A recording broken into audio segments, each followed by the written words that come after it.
ನಾವು ಮುಂದುವರಿಸೋಣ.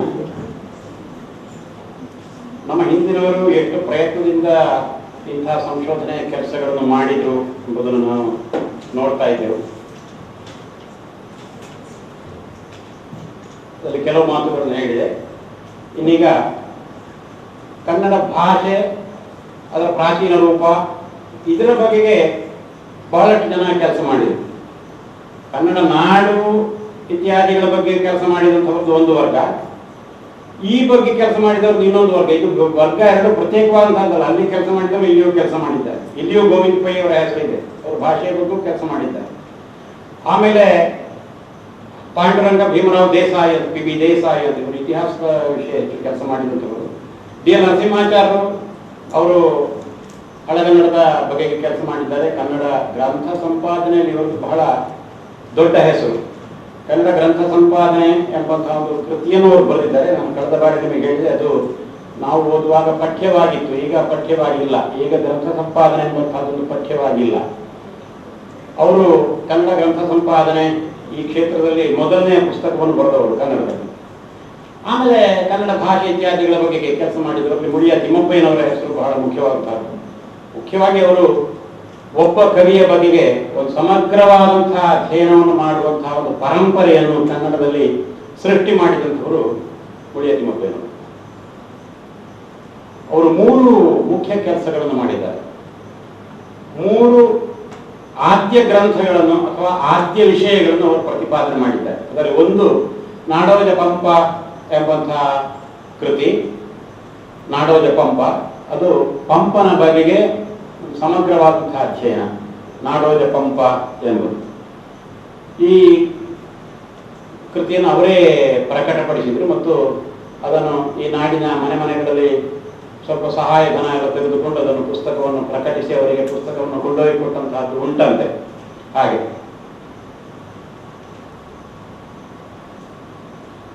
ಅದರ ಅನಂತರ ಒಬ್ಬ ಕವಿಯ ಬಗೆಗೆ ಈ ಸಮಗ್ರವಾದಂತಹ ಅಧ್ಯಯನ ಮಾಡುವಂತಹ ಒಂದು ಪರಂಪರೆಯ ಬೆಳೆಯಿತು. ಅನೇಕ ಕವಿಗಳ ಬಗ್ಗೆ ಅಂತಹದ್ದು ಬಂದಿದೆ. ಮುಳಿಯ ತಿಮ್ಮಪ್ಪಯ್ಯನವರು ಅಲ್ಲಿ ಭಾಷೆಯ ಬಗೆಗೆ ಅವರು ಬೇರೆ ಬೇರೆ ಸಂದರ್ಭಗಳಲ್ಲಿ ಹೇಳಿದಂತಹದ್ದುಂಟು. ಒಂದು ಇನ್ನೊಂದು ಆದ್ಯ ಗ್ರಂಥ ಕವಿರಾಜ ಮಾರ್ಗ, ಇದರ ಬಗ್ಗೆ ಅವರು ಗ್ರಂಥ ರಚನೆ ಮಾಡಿದ್ದಾರೆ. ಕವಿರಾಜ ಮಾರ್ಗ ವಿವೇಕ. ಕವಿರಾಜ ಮಾರ್ಗ ವಿವೇಕದಲ್ಲಿ ಮೊದಲನೇ ಭಾಗ, ಎರಡನೇ ಭಾಗ. ಆ ಮೊದಲನೇ ಭಾಗದಲ್ಲಿ ಕವಿರಾಜ ಮಾರ್ಗ ಪೂರ್ವದ ರಾಜ ವ್ಯವಸ್ಥೆ ಹೇಗಿತ್ತು, ರಾಜ್ಯ ವ್ಯವಸ್ಥೆ ಹೇಗಿತ್ತು, ಯಾವ್ಯಾವ ರೀತಿಯಲ್ಲಿ ಕರ್ನಾಟಕ ಇತ್ತು, ಕನ್ನಡ ನಾಡು ಇತ್ತು, ಇದನ್ನೆಲ್ಲ ಅವರು ವಿವೇಚನೆ ಮಾಡಿದ್ದಾರೆ. ಎರಡನೇ ಭಾಗದಲ್ಲಿ ಕವಿರಾಜ ಮಾರ್ಗದ ಒಂದು ರೀತಿಯ ವ್ಯಾಖ್ಯಾನ, ಸಂಶೋಧನಾತ್ಮಕ ವ್ಯಾಖ್ಯಾನ ಆ ರೀತಿಯಲ್ಲಿದೆ ಅದರಲ್ಲಿ ಮುಳಿಯ ತಿಮ್ಮಪ್ಪನವರ. ಮೂರನೇದು ಒಂದು ಪಾರ್ಥಿಸುಬ್ಬ ಎಂಬುದು ಯಕ್ಷಗಾನದ ಒಬ್ಬ ಕವಿಯ ಬಗೆಗೆ ಬರೆದಂತಹ ಗ್ರಂಥ. ಆತನ ಸಮಗ್ರ ಕೃತಿಗಳ ವಿವೇಚನೆ. ಅದು ಪುಸ್ತಕ ಗಾತ್ರದಲ್ಲಿ ಉಳಿದವುಗಳಿಗಿಂತ ಸಣ್ಣದು. ಈಗ 3 ಮುಖ್ಯ ಗ್ರಂಥಗಳು ಸಂಶೋಧನೆಯ ಕ್ಷೇತ್ರದಲ್ಲಿ ಅವರು ಮಾಡಿದಂತಹ ಮುಳಿಯ ತಿಮ್ಮಪ್ಪಯ್ಯ. KG ಕುಂದಣಗಾರ ಎಂಬುವರು ಇನ್ನೊಬ್ಬರು ಉತ್ತರ ಕರ್ನಾಟಕದ ಸಂಶೋಧಕರು. BL ರೈಸ್ ಅವರು ಗ್ರಂಥ ಸಂಪಾದನೆಯ ಕ್ಷೇತ್ರಕ್ಕೆ ಹೆಚ್ಚು ಕೆಲಸವನ್ನು ಮಾಡಿದಂಥವರು. ಶಬ್ದಾನುಶಾಸನ ಮೊದಲಾದಂತಹ ಗ್ರಂಥಗಳನ್ನು ಅವರು ಸಂಪಾದನೆ ಮಾಡಿದ್ದಾರೆ. ಆಮೇಲೆ AN ನರಸಿಂಹಯ್ಯ ಎಂಬವರು, ಅವರ ಹೆಸರು ನಾನಿಲ್ಲಿ ಹೇಳಲೇಬೇಕು. ನಿಮ್ಮಲ್ಲಿ ಹೆಚ್ಚಿನವರು AN ನರಸಿಂಹಯ್ಯ ಅವರ ಹೆಸರನ್ನು ಕೇಳಿರಲಿಕ್ಕಿಲ್ಲ. ಯಾಕೆಂದರೆ ಅವರ ಬಗ್ಗೆ ಹೆಚ್ಚು ತಿಳಿಸುವಂತಹ ಸಂದರ್ಭಗಳು ಬರಲಿಲ್ಲ. ಇವರು ಬಹಳ ದೊಡ್ಡ ವಿದ್ವಾಂಸರು. ಇಂಗ್ಲೆಂಡಿನಲ್ಲಿ ಹೋಗಿ ಭಾಷಾ ವಿಜ್ಞಾನ ಇತ್ಯಾದಿಗಳನ್ನು ಕಲಿತು ಕನ್ನಡದ ಒಂದು ವ್ಯಾಕರಣ ಗ್ರಂಥವನ್ನು ಇಂಗ್ಲೆಂಡಿನಲ್ಲಿ ಇದ್ದು ಬರೆದಂಥವರು. ಅವರ ಕೃತಿ 1941ನೇ ಇಸವಿಯಲ್ಲಿ ಪ್ರಕಟಗೊಂಡಿದೆ, ಮೈಸೂರಿನಿಂದ ಪ್ರಕಟಗೊಂಡಂತಹದ್ದು. ಇದು A grammar of oldest Kannada inscriptions ಅಂತ. ಇಲ್ಲಿ ಕವಿರಾಜ ಮಾರ್ಗ ಪೂರ್ವದ ಅನೇಕ ಶಾಸನಗಳ ಆಧಾರದಿಂದ ಕನ್ನಡ ವ್ಯಾಕರಣವನ್ನು ಅವರು ಬರೆದಿದ್ದಾರೆ. Grammar of oldest Kannada inscriptions 1941ರಲ್ಲಿ ಇದು ಪ್ರಕಟಗೊಂಡಿದೆ. ಹಾಗೆ ಡಾಕ್ಟರ್ GS ಗಾಯ್ ಎಂಬವರು, ಗೋವಿಂದ ಸ್ವಾಮಿರಾವ್ ಗಾಯ್ ಎಂಬುದು ಇವರ ಪೂರ್ಣ ಹೆಸರು. ಇವರು ಭಾರತದ ಚೀಫ್ ಆರ್ಕಿಯಾಲಜಿಸ್ಟ್ ಆಗಿ ನಿವೃತ್ತರಾದಂಥವ್ರು. ನಾನು ಇವತ್ತು ನೋಡಿದ್ದೇನೆ, ಉಳಿದವ್ರನ್ನ ಯಾರನ್ನೂ ನಾನು ನೋಡಿಲ್ಲ. ತಿಮ್ಮಪ್ಪಯ್ಯವ್ರನ್ನ ನೋಡಲಿಲ್ಲ, ಗೋವಿಂದ ಪೈಗಳನ್ನು ನೋಡಲಿಲ್ಲ, ಡಿ ನರಸಿಂಹಾಚಾರ್ಯ ನೋಡಲಿಲ್ಲ. ಆಮೇಲೆ BL ರೈಸ್ ಅವರೆಲ್ಲ ಇನ್ನೂ ಹಿಂದಿನವರು.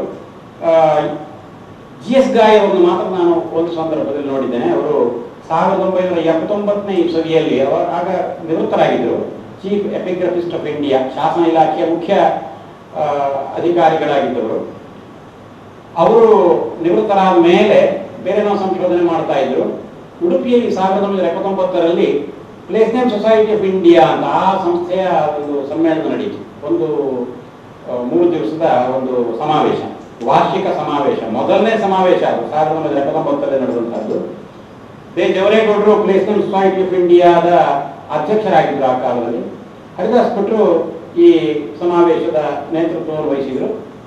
ಆವಾಗ ನಾನು ಒಬ್ಬ ಕಿರಿಯ ಅಧ್ಯಾಪಕನಾಗಿ ಪುತ್ತೂರು ವಿವೇಕಾನಂದ ಕಾಲೇಜಿನಲ್ಲಿದ್ದೆ. ಅಲ್ಲಿ ನನ್ನ ಪ್ರಿನ್ಸಿಪಾಲ್ ಕಳಿಸಿದ್ರು, ಹೋಗು ನೀನು ಹೋಗು ವಿಟ್ಟು ಭಟ್ಟ, ಅಲ್ಲಿ ಈ ಯುವಕರೆಲ್ಲ ಇಂಥದ್ದಲ್ಲಿ ಭಾಗವಹಿಸಬೇಕು, ಹೋಗು ನೀನೊಂದಿಗೆ ಅಂತೇಳಿ ಹಾಗೆ ನನ್ನನ್ನು ಕಳಿಸಿಕೊಟ್ರು. ನನಗೆ ಬಹಳ ಸುಸಂದರ್ಭ.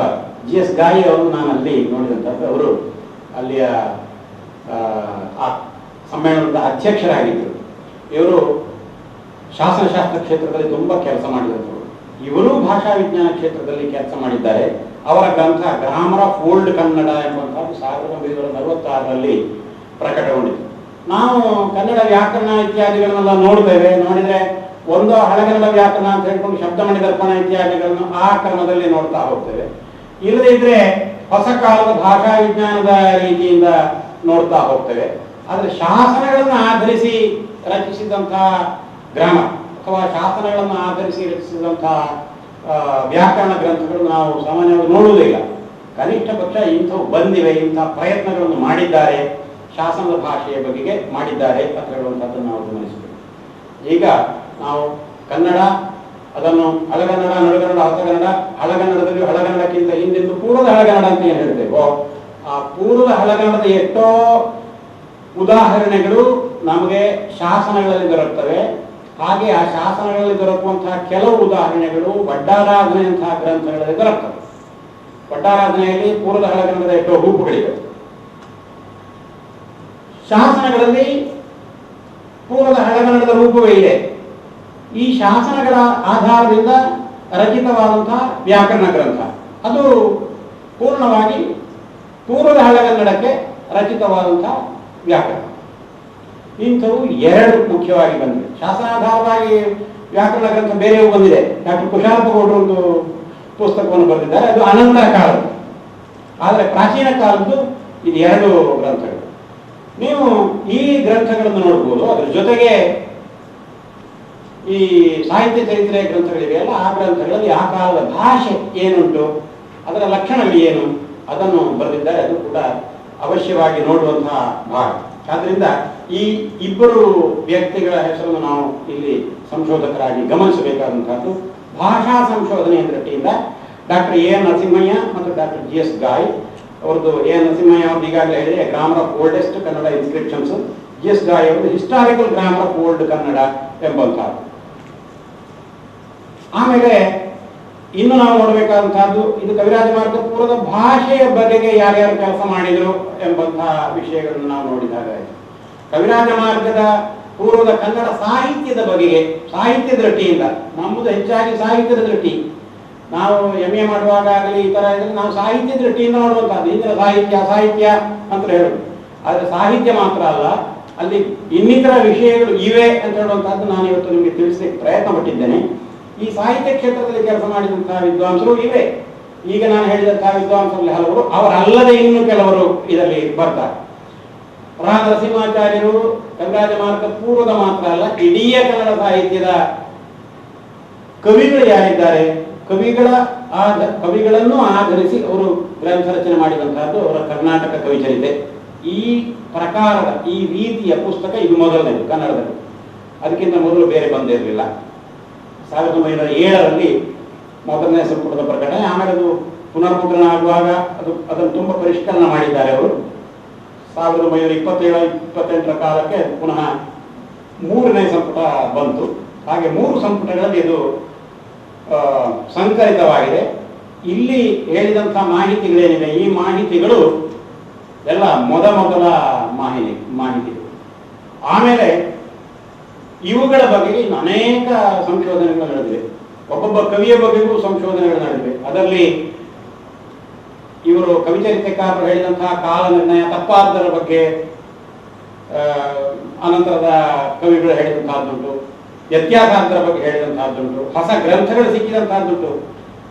ಇವರಿಗೆ ಕವಿಚರಿತಕಾರರಿಗೆ ಸಿಕ್ಕದಂತಹ ಎಷ್ಟೋ ಗ್ರಂಥಗಳು ಸಿಕ್ಕಿದಂತಹದ್ದುಂಟು. ಎಷ್ಟೋ ಗ್ರಂಥಗಳು ಸಿಕ್ಕಿದ್ದಕ್ಕೆ ಪ್ರತ್ಯೇಕ ಒಂದು ಗ್ರಂಥವನ್ನೇ ಮಾಡಿದ್ದಾರೆ ಅವರು. ಎಸ್ ಶಿವಣ್ಣ ಅಂತವರು. ಅವರು ಕರ್ನಾಟಕ ಕವಿಚರಿತೆಯ ಅನುಕ್ತ ಕೃತಿ ಸೂಚಿ, ಅದೇ ಒಂದು ದೊಡ್ಡ ಪುಸ್ತಕ ಆಗಿದೆ. ಅನುಕ್ತ ಕೃತಿಗಳು ಕರ್ನಾಟಕ ಕವಿಚರಿತೆಯಲ್ಲಿ ರಾ ನರಸಿಂಹಾಚಾರ್ಯರು ಹೇಳದೇ ಉಳಿದಂತಹ ಕೃತಿಗಳ ಒಂದು ಸೂಚಿಯನ್ನೇ ತಯಾರು ಮಾಡಿದ್ದಾರೆ. ಎಸ್ ಶಿವಣ್ಣ ಎಂಬವರು ಬೆಂಗಳೂರು ವಿಶ್ವವಿದ್ಯಾನಿಲಯದಲ್ಲಿ ಅವರು ಲೈಬ್ರರಿಯನ್ ಆಗಿದ್ದರು, ಅದನ್ನು ಮಾಡಿದ್ದಾರೆ ಅವರು. ಆಮೇಲೆ ಒಬ್ಬರು ಎ ವೆಂಕಟ ಸುಬ್ಬಯ್ಯ ಅಂತ ಹೇಳಿ, ಅವರ ಹೆಸರನ್ನು ನಾನು ಹೇಳಲೇಬೇಕು. ಎ ವೆಂಕಟ ಸುಬ್ಬಯ್ಯ ಅವರು ಅದ್ಭುತ ವಿದ್ವಾಂಸರು, ಆದರೆ ಅವರು ಕನ್ನಡದಲ್ಲಿ ಬರೆದದ್ದು ಕಡಿಮೆ, ಚರ್ಚೆ ಮಾಡಿದಂತಹದ್ದು ಹೆಚ್ಚು. ರಾ ನರಸಿಂಹಾಚಾರ್ಯರು ಕವಿಚರಿತೆಯಲ್ಲಿ ಏನು ಹೇಳಿದ್ರೋ ಆ ವಿಷಯಗಳನ್ನೆಲ್ಲ ಖಂಡಿಸಲಿಕ್ಕೆ ಅವರು ಹೊರಟದ್ದು ಎಂಬ ಹಾಗೆ ಅವರ ವಾದಗಳು ನಡೀತವೆ. ಅವರ ಒಂದು ಪುಸ್ತಕ ಕೆಲವು ಕನ್ನಡ ಕವಿಗಳ ಜೀವನ ಕಾಲ ವಿಚಾರ ಅಂತ ಹೇಳಿ, ನೀವು ಕೆಲವು ಈ ಹಳೆಯ ಲೇಖನಗಳನ್ನು ನೋಡಿದಾಗ ಕೆಳಗೆ ಅಡಿ ಟಿಪ್ಪಣಿಯಲ್ಲಿ ಕೇಕಕ ಜಿ ಕಾವಿ ಅಂತ ಒಂದು ಹೆಸರು ಇರ್ತದೆ. ಕೇಕಕ ಜಿ ಕಾವಿ ಅಂದ್ರೆ ಕೆಲವು ಕನ್ನಡ ಕವಿಗಳ ಜೀವನ ಕಾಲ ವಿಚಾರ ಅಂತ, ಕೇಕಕ ಜಿ ಕಾವಿ. ಇದು ಎ ವೆಂಕಟ ಸುಬ್ಬಯ್ಯನವರ ಪುಸ್ತಕದ ಹೆಸರು. ಅವರು ಕನ್ನಡದಲ್ಲಿ ಬರೆದದ್ದು ಕಡಿಮೆ, ಇದೊಂದು ಪುಸ್ತಕ. ಆಮೇಲೆ ಮೈಸೂರು ವಿಶ್ವವಿದ್ಯಾಲಯದಿಂದ ಬಂದ ವೇದಾರ್ಥ ಮೀಮಾಂಸೆ ಅಂತ ಒಂದು ಪುಸ್ತಕ. ಆಮೇಲೆ ಇವರು ಜರ್ಮನ್ ಭಾಷೆಯಲ್ಲಿ ಭಾರತೀಯ ವಿಷಯಗಳಿಗೆ ಸಂಬಂಧಪಟ್ಟ ಹಾಗೆ ಬರೆದಿದ್ದಾರೆ, ಇಂಗ್ಲಿಷ್ನಲ್ಲಿ ಬರೆದಿದ್ದಾರೆ. 64 ಕಲೆಗಳ ಬಗ್ಗೆ ಒಂದು ದೊಡ್ಡ ಗ್ರಂಥವನ್ನು ಬರೆದಿದ್ದಾರೆ. ಅಂಬಳೆ ವೆಂಕಟ ಸುಬ್ಬಯ್ಯ ಅಂತ, ಎ ವೆಂಕಟ ಸುಬ್ಬಯ್ಯ. ಡಾಕ್ಟರ್ ಚಿದಾನಂದಮೂರ್ತಿ ಅವರ ಸಂಶೋಧನಾ ತರಂಗ 2 ಅದರಲ್ಲಿ ಇವರ ಫೋಟೋ ಇದೆ. ಅಲ್ಲಿ ಸಂಶೋಧನಾ ತರಂಗ 2 ಅದನ್ನು ಅಂಬಳೆ ವೆಂಕಟ ಸುಬ್ಬಯ್ಯನವರಿಗೆ ಇವರು ಸಮರ್ಪಣೆ ಮಾಡಿದ್ದಾರೆ. ಅವರ ಫೋಟೋವನ್ನು ನೀವು ಅಲ್ಲಿ ನೋಡಬಹುದು. ಬಹಳ ದೊಡ್ಡ ವಿದ್ವಾಂಸರು. ಇಂಥವರು ಇಷ್ಟ ಆಳವಾಗಿ ಇದನ್ನೆಲ್ಲ ಮಾಡಿದ್ದಾರೆ ಅಂತ ಹೇಳುವಂಥದ್ದು ಬಹಳ ಮುಖ್ಯವಾದಂತಹದ್ದು. ಹಾಗೆ ಕವಿಗಳ ಕಾಲ ನಿರ್ಣಯ ಮಾಡುವಂತಹದ್ದು ಕೂಡ ಸುಲಭವಾದಂತಹದ್ದಲ್ಲ. ಅದಕ್ಕೆ ಯಾವ ವಿಧಾನ ಅಂತ ಹೇಳುವಂತಹದ್ದನ್ನು ಸ್ವತಃ ಇಂಥ ವಿಧಾನದಲ್ಲಿ ಹುಡುಕಬಹುದು, ಇಂಥ ವಿಧಾನದಲ್ಲಿ ಹುಡುಕಬಹುದು ಅಂತ ಹೇಳಿ ರಾ ನರಸಿಂಹಾಚಾರ್ಯರವರು ಅವರದೇ ಆದಂತಹ ಮಾರ್ಗವನ್ನು ಕಂಡುಕೊಂಡಿದ್ದಾರೆ. ಆ ಮಾರ್ಗದಲ್ಲೇ ಉಳಿದವರು ಉಳಿದ ಸಂಶೋಧಕರು ನಡೆದಿದ್ದಾರೆ ಮತ್ತು ಹೊಸ ವಿಧಾನಗಳನ್ನು ಅಳವಡಿಸಿಕೊಂಡಿದ್ದಾರೆ. ರಾ ನರಸಿಂಹಾಚಾರ್ಯರು, ಎಂ ಗೋವಿಂದ ಪ್ರಿಯರು. ಆವಾಗೆಲ್ಲ ಸಂಶೋಧನೆ ಮಾಡುವುದು ಅಂತ ಹೇಳಿದ್ರೆ ಈ ತರದ ವಿಷಯಗಳನ್ನು ಸ್ವಲ್ಪ ನಾಡು ನುಡಿಯ ಬಗ್ಗೆ, ಕವಿಗಳ ಬಗ್ಗೆ, ಕವಿಗಳ ಕಾಲದ ಬಗ್ಗೆ ಅದೇ ಚರ್ಚೆ ಮಾಡುವಂತಹದ್ದೇ ಇತ್ತು. ಈಗ ಶಕವರ್ಷ 800ಕ್ಕೆ ಕಡೆಯ 63 ಸಂದಂದು ಇಂತಹ ಸಂವತ್ಸರದಲ್ಲಿ ನಾನು ಕೃತಿ ರಚನೆ ಮಾಡಿದೆ ಎಂಬುದಾಗಿ ಪಂಪ ಸ್ಪಷ್ಟವಾಗಿ ಹೇಳಿದ್ರು. ಇವರು ಪುನಃ ಪಂಪ ಭಾರತದ ರಚನಾ ಕಾಲ ಅಂತ ಬೇರೊಂದು ಲೇಖನ. ಯಾಕೆ ಅದು ಯಾವ ತಾರೀಕಿಗೆ ಆಯ್ತು, ಇಂಥ ತಾರೀಕಿಗೆ ಇಂಥದ್ದಾಯಿತು, ಇಂಥ ತೇದಿ ತಗೊಳ್ಳಿ, ಇಂಥ ತೇದಿಗೆ ಇದು ರಚಿತವಾಯಿತು ಅಂತ ಇದನ್ನು ಇಂಥದ್ದನ್ನೆಲ್ಲ ಸಂಶೋಧನೆ ಮಾಡಲಿಕ್ಕೆ ಹೊರಟಿದ್ದಾರೆ ಅವರು. ಈ ಥರದ ನಿಷ್ಕೃಷ್ಟತೆಯ ಬಗ್ಗೆ ಅವರದ್ದು ವಿಶೇಷ ಗಮನ ಮತ್ತು ಆ ಕಾಲ ನಿರ್ಣಯದಲ್ಲಿ ಆ ಸಂವತ್ಸರ, ಆ ಅಯನ, ದಕ್ಷಿಣಾಯನ, ಉತ್ತರಾಯಣ ಎಂಬಂತಹದ್ದು, ಆಮೇಲೆ ಮಾಸ, ಆಮೇಲೆ ಅದರಲ್ಲಿ ಗ್ರಹಣಾದಿ ವಿಷಯಗಳು, ಆಮೇಲೆ ತಿಥಿ ಇತ್ಯಾದಿ, ತಿಥಿ ವಾರ ಇವುಗಳನ್ನು ಹೇಳಿದಂತಹದ್ದು. ಕೆಲವು ಶಾಸನಗಳಲ್ಲಿ ತಿಥಿ, ವಾರ, ನಕ್ಷತ್ರ ಇತ್ಯಾದಿಗಳು, ಮಾಸ ಇತ್ಯಾದಿಗಳು ಮಾತ್ರ ಹೇಳಿದೆ, ಸಂವತ್ಸರವನ್ನು ಹೇಳಿದೆ. ಅಲ್ಲಿ ಶಾಲಿವಾಹನ ಶಕವೂ ಇಲ್ಲ, ವಿಕ್ರಮ ಶಕವೂ ಇಲ್ಲ. ಶಾಲಿವಾಹನ ಶಕ ಅಂತ ನೀವು ಕೇಳಿದ್ದೀರಲ್ಲ, ಶಾಲಿವಾಹನ ಶಕ. ಶಾಲಿವಾಹನ ಶಕ ವರ್ಷ ಅದು ಕ್ರಿಸ್ತ ಶಕಕ್ಕಿಂತ 78 ವರ್ಷಗಳಷ್ಟು ಕಡಿಮೆ. ಕ್ರಿಸ್ತ ಶಕಕ್ಕಿಂತ 78 ಕಡಿಮೆ ಆದ್ದರಿಂದ ಕ್ರಿಸ್ತ ಶಕದ ವರ್ಷ ಎಷ್ಟಿದೆ ಅಷ್ಟಿದೆ, 78 ಕಳೆದ್ರೆ ಸಾಮಾನ್ಯವಾಗಿ ಸಿಗ್ತದೆ. ಸ್ವಲ್ಪ ವ್ಯತ್ಯಾಸಗಳು ಬರ್ತವೆ, ಒಂದ್ಸಲ ಒಂದು ಆಚೆ ಈಚೆ ಆಗಬಹುದು. 78 ವರ್ಷಗಳು ಕಡಿಮೆ. ಹಾಗೆ ವಿಕ್ರಮ ಶಕ ಅಂತ ಇದೆ. ವಿಕ್ರಮ ಶಕ ಉತ್ತರ ಭಾರತದಲ್ಲಿ ಬಳಕೆಯಾಗಿದ್ದಂತಹ, ನಮ್ಮಲ್ಲಿ ಬಳಕೆಯಲ್ಲಿ ಇರುವುದಿಲ್ಲ. ಬಹಳ ಪೂರ್ವವಾಗಿ ವಿಕ್ರಮ ಶಕ ಇರಬಹುದು. ನಮ್ಮಲ್ಲಿ ಇನ್ನೊಂದು ವಿಕ್ರಮ ಶಕ ಅಂತ ಇದೆ, ಅದು ಚಾಲುಕ್ಯ ವಿಕ್ರಮ ಶಕ. ಚಾಲುಕ್ಯ ವಿಕ್ರಮ ಶಕ ಬೇರೆ, ವಿಕ್ರಮ ಶಕ ಬೇರೆ. ವಿಕ್ರಮ ಶಕ ಈ ಕ್ರಿಸ್ತ ಶಕಕ್ಕಿಂತ ಹೆಚ್ಚು ಸಂಖ್ಯೆ ಇದೆ. ಉತ್ತರ ಭಾರತದಲ್ಲಿ ವಿಕ್ರಮ ಶಕ ಬಳಕೆ, ಉತ್ತರ ಭಾರತದಲ್ಲಿ ಮತ್ತು ನೇಪಾಳದಲ್ಲಿ ಈಗಲೂ ಬಳಕೆ, ಕ್ರಿಸ್ತ ಶಕದ ಬಳಕೆ ಇಲ್ಲ. ಅಲ್ಲಿ ವಿಕ್ರಮ್ ಅಂತ ಹೇಳುವಂತ ವಿಕ್ರಮ ಶಕ. ಹಾಗೆ ಈ ಶಕವರ್ಷ ಈಗ ನಾವು ಅದು ಯಾವ ಕಾಲದಂತ ಗೊತ್ತಾಗಬೇಕಾದ್ರೆ ಬರೀ ಶಕವರ್ಷ ಹೇಳಿದ್ರೆ ನಮಗೆ ಸಾಕಾಗುವುದಿಲ್ಲ. ಯಾಕೆಂತಂದ್ರೆ ನಾವು ಕ್ರಿಸ್ತ ಶಕಕ್ಕೆ ಹೊಂದಿಕೊಂಡಾಗಿದೆ. ನಮ್ಮ ಮಾಸು ಕ್ರಿಸ್ತ ಶಕ ಮತ್ತು ಜನವರಿ, ಫೆಬ್ರವರಿ ಈ ತಿಂಗಳುಗಳಲ್ಲೇ ಬಂದ್ರೆ ಮಾತ್ರ ನಮಗದು ಯಾವಾಗ ಅಂತ ಅರ್ಥ ಆಗುವುದು. ಇದನ್ನು ಅರ್ಥ ಮಾಡಿಕೊಳ್ಳಬೇಕಾದ್ರೆ ಅದಕ್ಕೆ ಬೇಕಾದಂತಹ ಎಷ್ಟೋ ಆಧಾರ ಗ್ರಂಥಗಳನ್ನು ಕೆಲವರು ತಯಾರು ಮಾಡಿದರು. ಎಫಿಮೆರಿಸ್ ಅಂತ, ಈಗ ಇಂಡಿಯನ್ ಎಫಿಮೆರಿ ಅಂತ ಹೇಳುವಂತಹ ಗ್ರಂಥವನ್ನು ತಯಾರು ಮಾಡಿದರು ಸ್ವಾಮಿ ಕಣ್ಣು ಪಿಳ್ಳೈ ಅಂತ ಹೇಳುವುದು. ಸ್ವಾಮಿ ಕಣ್ಣು ಪಿಳ್ಳೈಯವರ ಇಂಡಿಯನ್ ಎಫಿಮೆರಿಸ್ ಅಂತ ಹೇಳುವಂತಹ ಗ್ರಂಥ ಇದೆ. ಈ ಇಂಡಿಯನ್ ಎಫಿಮೆರಿಸ್ನಲ್ಲಿ ಅವರು ಬೇರೆ ಬೇರೆ ಸಂವತ್ಸರಗಳು, ವರ್ಷ ಸಂವತ್ಸರ ಇವುಗಳನ್ನು ಮಾಡಿ ಯಾವ ಸಂವತ್ಸರದ ಯಾವ ತಿಥಿ ಯಾವ ಇಸವಿಯ ಯಾವ ತಾರೀಕಿಗೆ ಸರಿ ಹೋಗ್ತದೆ ಅಂತ ಕೋಷ್ಟಕ ತಯಾರು ಮಾಡಿದರು 1000 ವರ್ಷಗಳು. ಇದು ಇಂಡಿಯನ್ ಎಫಿಮೆರಿಸ್. ಇಂಥದ್ದನ್ನೆಲ್ಲ ಅವರು ನೋಡ್ತಾ ಇದ್ರು ಆ ಕಾಲದವರು. ನಾವು ಹೊಸ ಕಾಲದವರು, ಅವರು ಅಷ್ಟು ಶ್ರಮಪಟ್ಟು ಅದನ್ನೆಲ್ಲ ನೋಡಿದ್ರು ನಾವು ಹೆಸರನ್ನೇ ಕೇಳಿಲ್ಲ ಎಷ್ಟೋ ಜನ. ಇಂಡಿಯನ್ ಎಫಿಮೆರಿಸ್ ಸ್ವಾಮಿ ಕಣ್ಣು ಪಿಳ್ಳೈ, ಎಷ್ಟು ಜನ ನೀವು ಹೆಸರು ಕೇಳಿದ್ದೀರಿ ಅಂತ ನೀವೇ ಆಲೋಚನೆ ಮಾಡಿಬಿಡ. ನಾನು ಕೇಳಲಿಕ್ಕೆ ಹೊರಟೋಗಿದ್ದೆ ಎಷ್ಟು ಜನ ಈ ಹೆಸರು ಕೇಳಿದ್ದೀರಿ ಅಂತ. ಗೋವಿಂದ ಪೈಗಳೆಲ್ಲ ನಿತ್ಯ ಉಪಯೋಗ ಮಾಡ್ತಾ ಇದ್ದಂತಹ ಗ್ರಂಥಗಳು. ಯಾಕೆ? ಕವಿಗಳ ಕಾಲ ನಿಷ್ಕೃಷ್ಟವಾಗಿ ನಿರ್ಣಯ ಆಗಬೇಕು, ಶಾಸನಗಳ ಕಾಲ ನಿಷ್ಕೃಷ್ಟವಾಗಿ ನಿರ್ಣಯ ಆಗಬೇಕು, ಅದಕ್ಕೆ ಬೇಕಾಗಿ. ಆದ್ದರಿಂದ ಎಫಿಮೆರಿಸ್ ಮೊದಲಾದನ್ನು ಅವರು ನೋಡ್ತಾ ಇದ್ರು. ಆಮೇಲೆ ಈ ಸಾಹಿತ್ಯ ಬಗ್ಗೆ ಕೆಲಸ ಮಾಡಿದಂಥ ಕವಿರಾಜ ಮಾರ್ಗ ಪೂರ್ವದ ಸಾಹಿತ್ಯದ ಬಗ್ಗೆ ಕೆಲಸ ಮಾಡಿದಂತಹ ವಿದ್ವಾಂಸರು ಯಾರು ಅಂತ ಹೇಳ್ತಾ ಇದ್ರು. ಗೋವಿಂದ ಪೈಗಳ ಹೆಸರು ಹೇಳ್ತಾ ಇದೆಲ್ಲ ವಿಷಯಗಳನ್ನು ಹೇಳಿ ನರಸಿಂಹಾಚಾರ್ಯ, ಗೋವಿಂದ ಪೈ, ಆಮೇಲೆ ರಂಶ್ರೀ ಮುಗಳಿ, ಅವರು ಸಾಹಿತ್ಯ ಚರಿತ್ರೆಯನ್ನೇ ಬರೆದಂಥವರು. ಆಮೇಲೆ ಸಾಹಿತ್ಯ ಚರಿತ್ರೆ ಮಾತ್ರ ಅಲ್ಲ, ಪ್ರಾಚೀನ ಸಾಹಿತ್ಯ ರೂಪಗಳು ಅಂತ ಹೇಳುವಂಥದ್ದನ್ನು ಬರೆದಿದ್ದಾರೆ. ಇದರಲ್ಲಿ ಕವಿರಾಜ ಮಾರ್ಗ ಪೂರ್ವದ ಸಾಹಿತ್ಯ ರೂಪಗಳು ಇವೆ, ಕವಿರಾಜ ಮಾರ್ಗ ಅನಂತರದ ಸಾಹಿತ್ಯ ರೂಪಗಳು ಇವೆ. ಆಮೇಲೆ ಎಂ ಕಲಬುರ್ಗಿಯವರು ಕವಿರಾಜ ಮಾರ್ಗ ಪರಿಸರದ ಕನ್ನಡ ಸಾಹಿತ್ಯ ಅಂತ ಹೇಳುವಂಥದ್ದು ಅವರ ಥೀಸಿಸ್ ಇದು. ಇದನ್ನು ಬರೆದಿದ್ದಾರೆ. ಅದರಲ್ಲಿ ಅವರು ಈ ಎಲ್ಲ ವಿಷಯಗಳ ಬಗ್ಗೆ, ಕವಿಗಳು, ಸಾಹಿತ್ಯ ರೂಪಗಳು, ಇವುಗಳ ಬಗ್ಗೆ ಎಲ್ಲ ವಿಶ್ಲೇಷಣೆ ಮಾಡಿದ್ದಾರೆ. ಆಮೇಲೆ ಭೀಮರಾವ್ ಚಿಟಗುಪ್ಪಿ ಎಂಬಂತಹ ಇನ್ನೊಬ್ಬರು ವಿದ್ವಾಂಸರು, ಎಂ.ವಿ. ಸೀತಾರಾಮಯ್ಯ, ಇವರು ಬಹಳ ಮುಖ್ಯ. ಯಾಕೆ ಅಂತ ಹೇಳಿದ್ರೆ ಕವಿರಾಜ ಮಾರ್ಗವನ್ನು ಇವರು ಸಂಪಾದಿಸಿದಂಥವ್ರು. ಕವಿರಾಜ ಮಾರ್ಗವನ್ನು ಬೇರೆ ಬೇರೆ ಜನ ಸಂಪಾದಿಸಿದ್ದಾರೆ. ಮದ್ರಾಸ್ ವಿಶ್ವವಿದ್ಯಾನಿಲಯದ ಸಂಪಾದನೆ ಇದೆ. ಆಮೇಲೆ ಎಂ.ವಿ. ಸೀತಾರಾಮಯ್ಯನವರ ಸಂಪಾದನೆ ಇದೆ. ಕವಿರಾಜ ಮಾರ್ಗವನ್ನು ನೀವು ಪಠ್ಯವಾಗಿಯೂ ನೋಡಬೇಕಾದಂತಹ ಸಂದರ್ಭಗಳಿರೋದ್ರಿಂದ ಕವಿರಾಜ ಮಾರ್ಗದ ಸಂಪಾದಕರ ವಿಷಯ ಇತ್ಯಾದಿಗಳನ್ನು ತಿಳಿಬೇಕು. ಬಿ.ಎಂ. ಶ್ರೀಕಂಠಯ್ಯನವರ ಹೆಸರಿನಲ್ಲಿ ಬಿ.ಎಂ. ಶ್ರೀ ಪ್ರತಿಷ್ಠಾನ ಅಂತ ಹೇಳುವಂತಹ ಒಂದು ಸಂಸ್ಥೆಯನ್ನೇ ಸ್ಥಾಪನೆ ಮಾಡಿ ಎಂ.ವಿ. ಸೀತಾರಾಮಯ್ಯನವರು ಕೊನೆಗೆ ಅದೇ ಸಂಸ್ಥೆಗೆ ಬೇಕಾಗಿ ಎಲ್ಲ ಕೆಲಸ ಮಾಡಿದರು. ಅವರ ಕವಿರಾಜ ಮಾರ್ಗ ಅದರಲ್ಲಿ ಶ್ರೀ ವಿಜಯನ ಹೆಸರನ್ನು ಹಾಕಿ ಅವರು ಮೊದಲು ಮುದ್ರಿಸಿದರು ಕವಿರಾಜ ಮಾರ್ಗವನ್ನು. ಅವರು ಎಡಿಟ್ ಮಾಡಿದಂತಹ, ಅವರು ಸಂಪಾದಿಸಿದಂತಹ ಕವಿರಾಜ ಮಾರ್ಗದ ಪ್ರತಿ ಏನಿದೆ ಅದು ಈಗ ಅಧಿಕೃತವಾಗಿ ಮಾನ್ಯತೆಗೊಂಡಂತಹದ್ದು. ಅದಕ್ಕೆ ಅವರು ಸಾಕಷ್ಟು ಟಿಪ್ಪಣಿಗಳನ್ನು ಬರೆದಿದ್ದಾರೆ. ಪ್ರತಿ ಪದ್ಯಕ್ಕೂ ಬೇಕಾದಷ್ಟು ಟಿಪ್ಪಣಿಗಳನ್ನು ಬರೆದಿದ್ದಾರೆ ಆ ರೀತಿ. ಆಮೇಲೆ ಡಾಕ್ಟರ್ ಕೆ ಕೃಷ್ಣಮೂರ್ತಿಯವರು ಇನ್ನೊಂದು ಸಂಪಾದನೆ ಮಾಡಿದ್ದಾರೆ ಕವಿರಾಜ ಮಾರ್ಗದ್ದು. ಅದರಲ್ಲಿ ಅವರು ಅನುವಾದ ಇತ್ಯಾದಿಗಳನ್ನು ಬರೆದಿದ್ದಾರೆ. ಆದರೆ ಹೆಚ್ಚು ಪ್ರಸಿದ್ಧವಾದಂತಹದ್ದು ಎಂ.ವಿ. ಸೀತಾರಾಮಯ್ಯನವರ ಅವರ ಮುದ್ರಣ. ಆಮೇಲೆ ಮದ್ರಾಸ್ ವಿಶ್ವವಿದ್ಯಾನಿಲಯದಿಂದಲೂ ಕವಿರಾಜ ಮಾರ್ಗ ಪ್ರಕಟಗೊಂಡಿದೆ ಎಂಬುದನ್ನು ನೀವು ಗಮನಿಸಬೇಕು. ಎಂ.ವಿ. ಸೀತಾರಾಮಯ್ಯ, ಆಮೇಲೆ ತೀನಂ ಶ್ರೀಕಂಠಯ್ಯನವರು ಈ ಬಗ್ಗೆ ಸ್ವಲ್ಪ ಕೆಲಸ ಮಾಡಿದ್ದಾರೆ. ಮುಳೆ ತಿಮ್ಮಪ್ಪನವರ ಹೆಸರನ್ನು ನಾನು ಈಗಾಗಲೇ ಹೇಳಿದೆ. ಆಮೇಲೆ ಈ ಪ್ರಾಚೀನ ಸಾಹಿತ್ಯದ ರೂಪಗಳೆಲ್ಲ ಏನು ಅಂತ ಹೇಳುವಂತಹದ್ರ ಬಗ್ಗೆ ಕೆಲಸ ಮಾಡಿದವರು ಇನ್ನೂ ಕೆಲವೊಂದು ವಿದ್ವಾಂಸರಿದ್ದಾರೆ. ಕೆಲವು ಪಾರ್ಶ್ವಿಕ ವಿಷಯಗಳನ್ನು ಮಾತ್ರ ವಿಶ್ಲೇಷಣೆ ಮಾಡಿದಂಥವರು. ಅವರಲ್ಲಿ ಕುಕ್ಕಿಲ ಕೃಷ್ಣ ಭಟ್ರಿದ್ದಾರೆ, ಡಾಕ್ಟರ್ ಚಿದಾನಂದ ಮೂರ್ತಿ ಅವರಿದ್ದಾರೆ. ಕುಕ್ಕಿಲ ಕೃಷ್ಣ ಭಟ್ರ ಹೆಸರು ನಾನು ನಿಮಗೆ ಹಿಂದೆ ಹೇಳಿದೆ. ಈ ಬೆದಂಡೆ ಕತ್ತಾಣ ಅಂತ ಇದನ್ನು ಮುಂದೆ ನಾನು ಪ್ರಸ್ತಾವಿಸಲಿಕ್ಕಿದ್ದೇನೆ. ಹೆಸರು ಮಾತ್ರ ಹೇಳಿಬಿಡುವಂಥದ್ದು, ವಿವರಕ್ಕೆ ಹೋಗ್ಲಿಕ್ಕೆ ಆಗುವುದಿಲ್ಲ, ಸಮಯಾವಕಾಶ ಇಲ್ಲ. ಬೆದಂಡೆ ಕತ್ತಾಣದ ಬಗೆಗೆ ಕುಕ್ಕಿಲ ಕೃಷ್ಣ ಭಟ್ರು ಬರೆದಿದ್ದಾರೆ. ಆಮೇಲೆ ಪ್ರೊಫೆಸರ್ ಟಿ ಕೇಶವ ಭಟ್ಟ ಎನ್ನುವರು ಪ್ರಾಚೀನ ಸಾಹಿತ್ಯ ರೂಪಗಳ ಬಗೆಗೆ ಅವರು ಕೆಲಸ ಮಾಡಿದ್ದಾರೆ ಮತ್ತು ಒಂದು ಪುಸ್ತಕವನ್ನೇ ಬರೆದಿದ್ದಾರೆ. ಡಿ ನರಸಿಂಹಾಚಾರ್ಯರು, ಎ ವೆಂಕಟಪ್ಪನವರ ಹೆಸರು ಈಗಾಗಲೇ ಹೇಳಿದೆ, ಬಿ ಎಲ್ ರೈಸ್ ಅವರ ಹೆಸರನ್ನು ಹೇಳಿದೆ. ಇದರಲ್ಲಿ ನಾವು ನೋಡಲೇಬೇಕಾದಂತಹ ಗ್ರಂಥಗಳ ಬಗೆಗೆ 2 ಗ್ರಂಥಗಳ ಬಗೆಗೆ ಈಗಾಗಲೇ ನಾನು ಪ್ರಸ್ತಾವ ಮಾಡಿದ್ದೇನೆ. ಕನ್ನಡ ಅಧ್ಯಯನ ಸಂಸ್ಥೆ ಸಾಹಿತ್ಯ ಚರಿತ್ರೆ ಮತ್ತು ಸಮಗ್ರ ಕನ್ನಡ ಸಾಹಿತ್ಯ ಚರಿತ್ರೆ. ಇದಲ್ಲದೆ ಇನ್ನಿತರ ಗ್ರಂಥಗಳಿವೆ. ಆ ಗ್ರಂಥಗಳಲ್ಲಿ ಕವಿರಾಜ ಮಾರ್ಗ ಪರಿಸರದ ಕನ್ನಡ ಸಾಹಿತ್ಯ ಮತ್ತು ಪ್ರಾಚೀನ ಕನ್ನಡ ಸಾಹಿತ್ಯ ರೂಪಗಳು ಇವೆರಡೂ ಮುಖ್ಯವಾದಂತಹ ವಿಷಯಗಳಾಗ್ತವೆ. ಇನ್ನು ಪ್ರಾಚೀನ ಸಾಹಿತ್ಯದ ಬಗೆಗೆ, ಆ ಪ್ರಾಚೀನ ಸಾಹಿತ್ಯ ಅಂತ ಹೇಳಿದಾಗ ಅಲ್ಲಿ ಪ್ರಾಚೀನ ಕವಿಗಳು ಬರ್ತಾರೆ, ಪ್ರಾಚೀನ ಸಾಹಿತ್ಯ ರೂಪಗಳು ಬರ್ತವೆ. ಯಾಕೆಂದ್ರೆ ಪ್ರಾಚೀನ ಸಾಹಿತ್ಯದ ಗ್ರಂಥಗಳು ನಮಗೆ ಸಿಕ್ಕೋದಿಲ್ಲ. ಪ್ರಾಚೀನ ಪೂರ್ವದ ಹಳೆಗನ್ನಡದ ಗ್ರಂಥಗಳು ಸಿಕ್ಕದೇ ಇರುವುದರಿಂದ ಅಲ್ಲಿ ನಾವು ನೋಡಬೇಕಾದ ವಿಷಯಗಳೇನು, ಪ್ರಾಚೀನ ಕವಿಗಳು ಎಂಬಂತಹದ್ದು ಒಂದು, ಆಮೇಲೆ ಪ್ರಾಚೀನ ಸಾಹಿತ್ಯ ರೂಪಗಳು ಎಂಬಂತಹದ್ದು ಇನ್ನೊಂದು. ಇವುಗಳ ಬಗ್ಗೆ ಮಾಹಿತಿಗಳು ಸಿಗ್ತವೆ. ಅದರಿಂದ ಸಿಕ್ಕುವ ಮಾಹಿತಿಗಳ ಬಗ್ಗೆ ನಾವು ಹೆಚ್ಚು ವಿಶ್ಲೇಷಣೆಯನ್ನು ಮಾಡುವಂತಹ. ಅದರಲ್ಲಿ ಕವಿಗಳಲ್ಲಿ ಶಾಸನೋಕ್ತ ಕವಿಗಳಿದ್ದಾರೆ. ರವಿನಾಗ ಭಟ್ಟ ಮೊದಲಾದಂತಹ ಕವಿಗಳ ಹೆಸರನ್ನು ಕವಿಚರಿತ್ರಕಾರರು ಹೇಳ್ತಾರೆ. ಶಾಸನೋಕ್ತ ಕವಿಗಳು, ಶಾಸನದಲ್ಲಿ ಹೆಸರು ಹೇಳಿದಂತಹ ಕವಿಗಳು.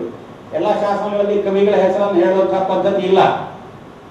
ಕೆಲವರು ಸಂಶೋಧಕರು ಅದರಲ್ಲಿ ಬಂದ ಹೆಸರು ಇವನಿಂದ ಬರೆಯಲ್ಪಟ್ಟಿತು ಅಂತ ಬರೆದ್ರೆ ಇವನೇ ಶಾಸನವನ್ನು ಬರೆದವನು ಅಂತ ಭಾವಿಸುವಂತಹದ್ದುಂಟು. ಹಾಗಲ್ಲ, ಅದು ಅದನ್ನು ಕೊರೆದವನು ಅವನ ಹೆಸರು ಅಷ್ಟೇ ಹೊರತು ಅವನ ರಚನೆ ಅಲ್ಲ ಅದು ಅಂತ ಹೇಳುವುದನ್ನು ನರಸಿಂಹಾಚಾರ್ಯರು ಅವರ ಪ್ರಸ್ತಾವನೆಯಲ್ಲಿ ಹೇಳ್ತಾರೆ. ಬೇರೆ ಕೆಲವು ವಿದ್ವಾಂಸರು ಹೀಗೆ ಭಾವಿಸಿದಂತಹದ್ದು ಉಂಟು, ಅದು ಅದರ ಲೇಖಕರಲ್ಲ, ಅವರು ಇಲ್ಲಿ ಅದನ್ನು ಕೊರೆದಂತಹ ವ್ಯಕ್ತಿಗಳು, ಅಂಥವರನ್ನು ಹೆಸರು ಹೇಳಿದಂತಹದ್ದು. ನಮ್ಮ ಒಂದು ಪ್ರಾಚೀನ ಶಾಸನದಲ್ಲಿ, ಅಶೋಕನ ಶಾಸನದಲ್ಲೇ ಒಬ್ಬಾತ ಲಿಪಿಕಾರನ ಹೆಸರು ಬರ್ತದೆ. ನೀವು ಅದನ್ನು ಕೇಳಿದಿರಬಹುದು. ಚಪಟೇನ ಲಿಖಿತಂ ಅಂತ, ಚಪಟೇನ ಲಿಖಿತಂ ಲಿಪಿಕರೇಣ ಎಂಬ ರೂಪ ಬರ್ತದೆ, ಒಂದು ವಾಕ್ಯ ಬರ್ತದೆ. ಅಂದರೆ ಲಿಪಿಕಾರನಾದಂತಹ ಚಪಟನಿಂದ ಬರೆಯಲ್ಪಟ್ಟಿತು ಎಂಬಂತಹ. ಇದರ ಬಗ್ಗೆ ವಿವರ ಬೇಕಾದಂಥವರು ಶಾ ಶೆಟ್ಟರ್ ಅವರ ಹಳಗನ್ನಡ, ಇದನ್ನು ನೋಡಿದರೆ ಅದರಲ್ಲಿ ಅದರ ವಿವರಗಳನ್ನು ಕೊಟ್ಟಿದ್ದಾರೆ. ಆ ಪುಸ್ತಕವನ್ನು ನೀವು ನೋಡ್ಬೋದು, ನಿಮ್ಮ ಗ್ರಂಥ ಭಂಡಾರದಲ್ಲಿ ಇರಬಹುದು. ಅದರಲ್ಲಿ ಅವರು ಅನೇಕ ಪ್ರಾಚೀನ ಶಾಸನಗಳನ್ನು, ಆ ಶಾಸನಗಳಲ್ಲಿ ಬರೆಯಲಾದ ಅಕ್ಷರಗಳ ಚಿತ್ರವನ್ನೇ ಕೊಟ್ಟಿದ್ದಾರೆ. ಹಳಗನ್ನಡದ ಶಾಸನಗಳು, ಪ್ರಾಚೀನ ವಿಷಯಗಳು, ಇದನ್ನು ನೋಡುವಂಥವರು ಶಾ ಶೆಟ್ಟರ್ ಅವರ ಗ್ರಂಥವನ್ನು ಅವಶ್ಯವಾಗಿ ನೋಡಬಹುದು. ಶಾಸನೋಕ್ತ ಕವಿಗಳು ಅಂತ ಹೇಳಿದ್ರೆ ಶಾಸನದಲ್ಲಿ ಉಲ್ಲೇಖಗೊಂಡಂತಹ ಕವಿಗಳು. ರವಿನಾಗ ಭಟ್ಟ ಎಂಬ ಒಂದು ಹೆಸರನ್ನು ಹೇಳಿ ಇನ್ನೂ ಕೆಲವು ಕವಿಗಳು ಸಿಗ್ತಾರೆ. ಎಲ್ಲ ಶಾಸನಗಳಲ್ಲಿ ಅದನ್ನು ಬರೆದಂಥವರ ಹೆಸರನ್ನು ಹಾಕಿರುವುದಿಲ್ಲ. ನಮ್ಮಲ್ಲಿ ಕಾವ್ಯಗಳನ್ನು ಬರೆದಂತಹ ಕವಿಗಳು ಶಾಸನಗಳನ್ನು ಬರೆದಂತಹದ್ದು. ಉದಾಹರಣೆಗೆ ಅರಣ್ಯ ನಾಗಚಂದ್ರ ಮೊದಲಾದಂಥವರು ಆ ರೀತಿಯಲ್ಲಿ ಬರೆದಂಥವರಿದ್ದಾರೆ.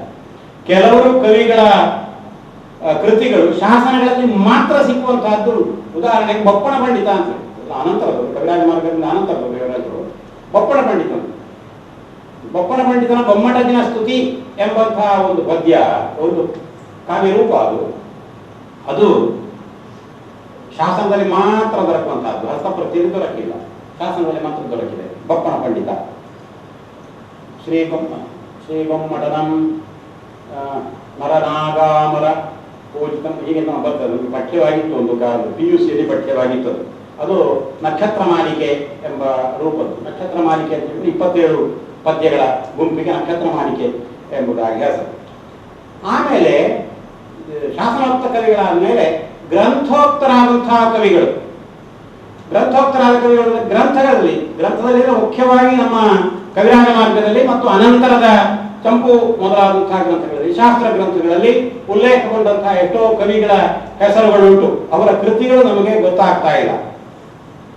2 ರೀತಿಯ ಕಾವ್ಯ ಮಾರ್ಗವನ್ನು ಹೇಳ್ತಾನೆ ಕವಿರಾಜ ಮಾರ್ಗದಲ್ಲಿ. ಒಂದು ಗದ್ಯ ಕಥೆ ಅಂತ ಹೇಳುವಂತಹದ್ದು, ಇನ್ನೊಂದು ಆದ್ಯ ಕಾವ್ಯ ಅಂತ ಹೇಳುವಂತಹ.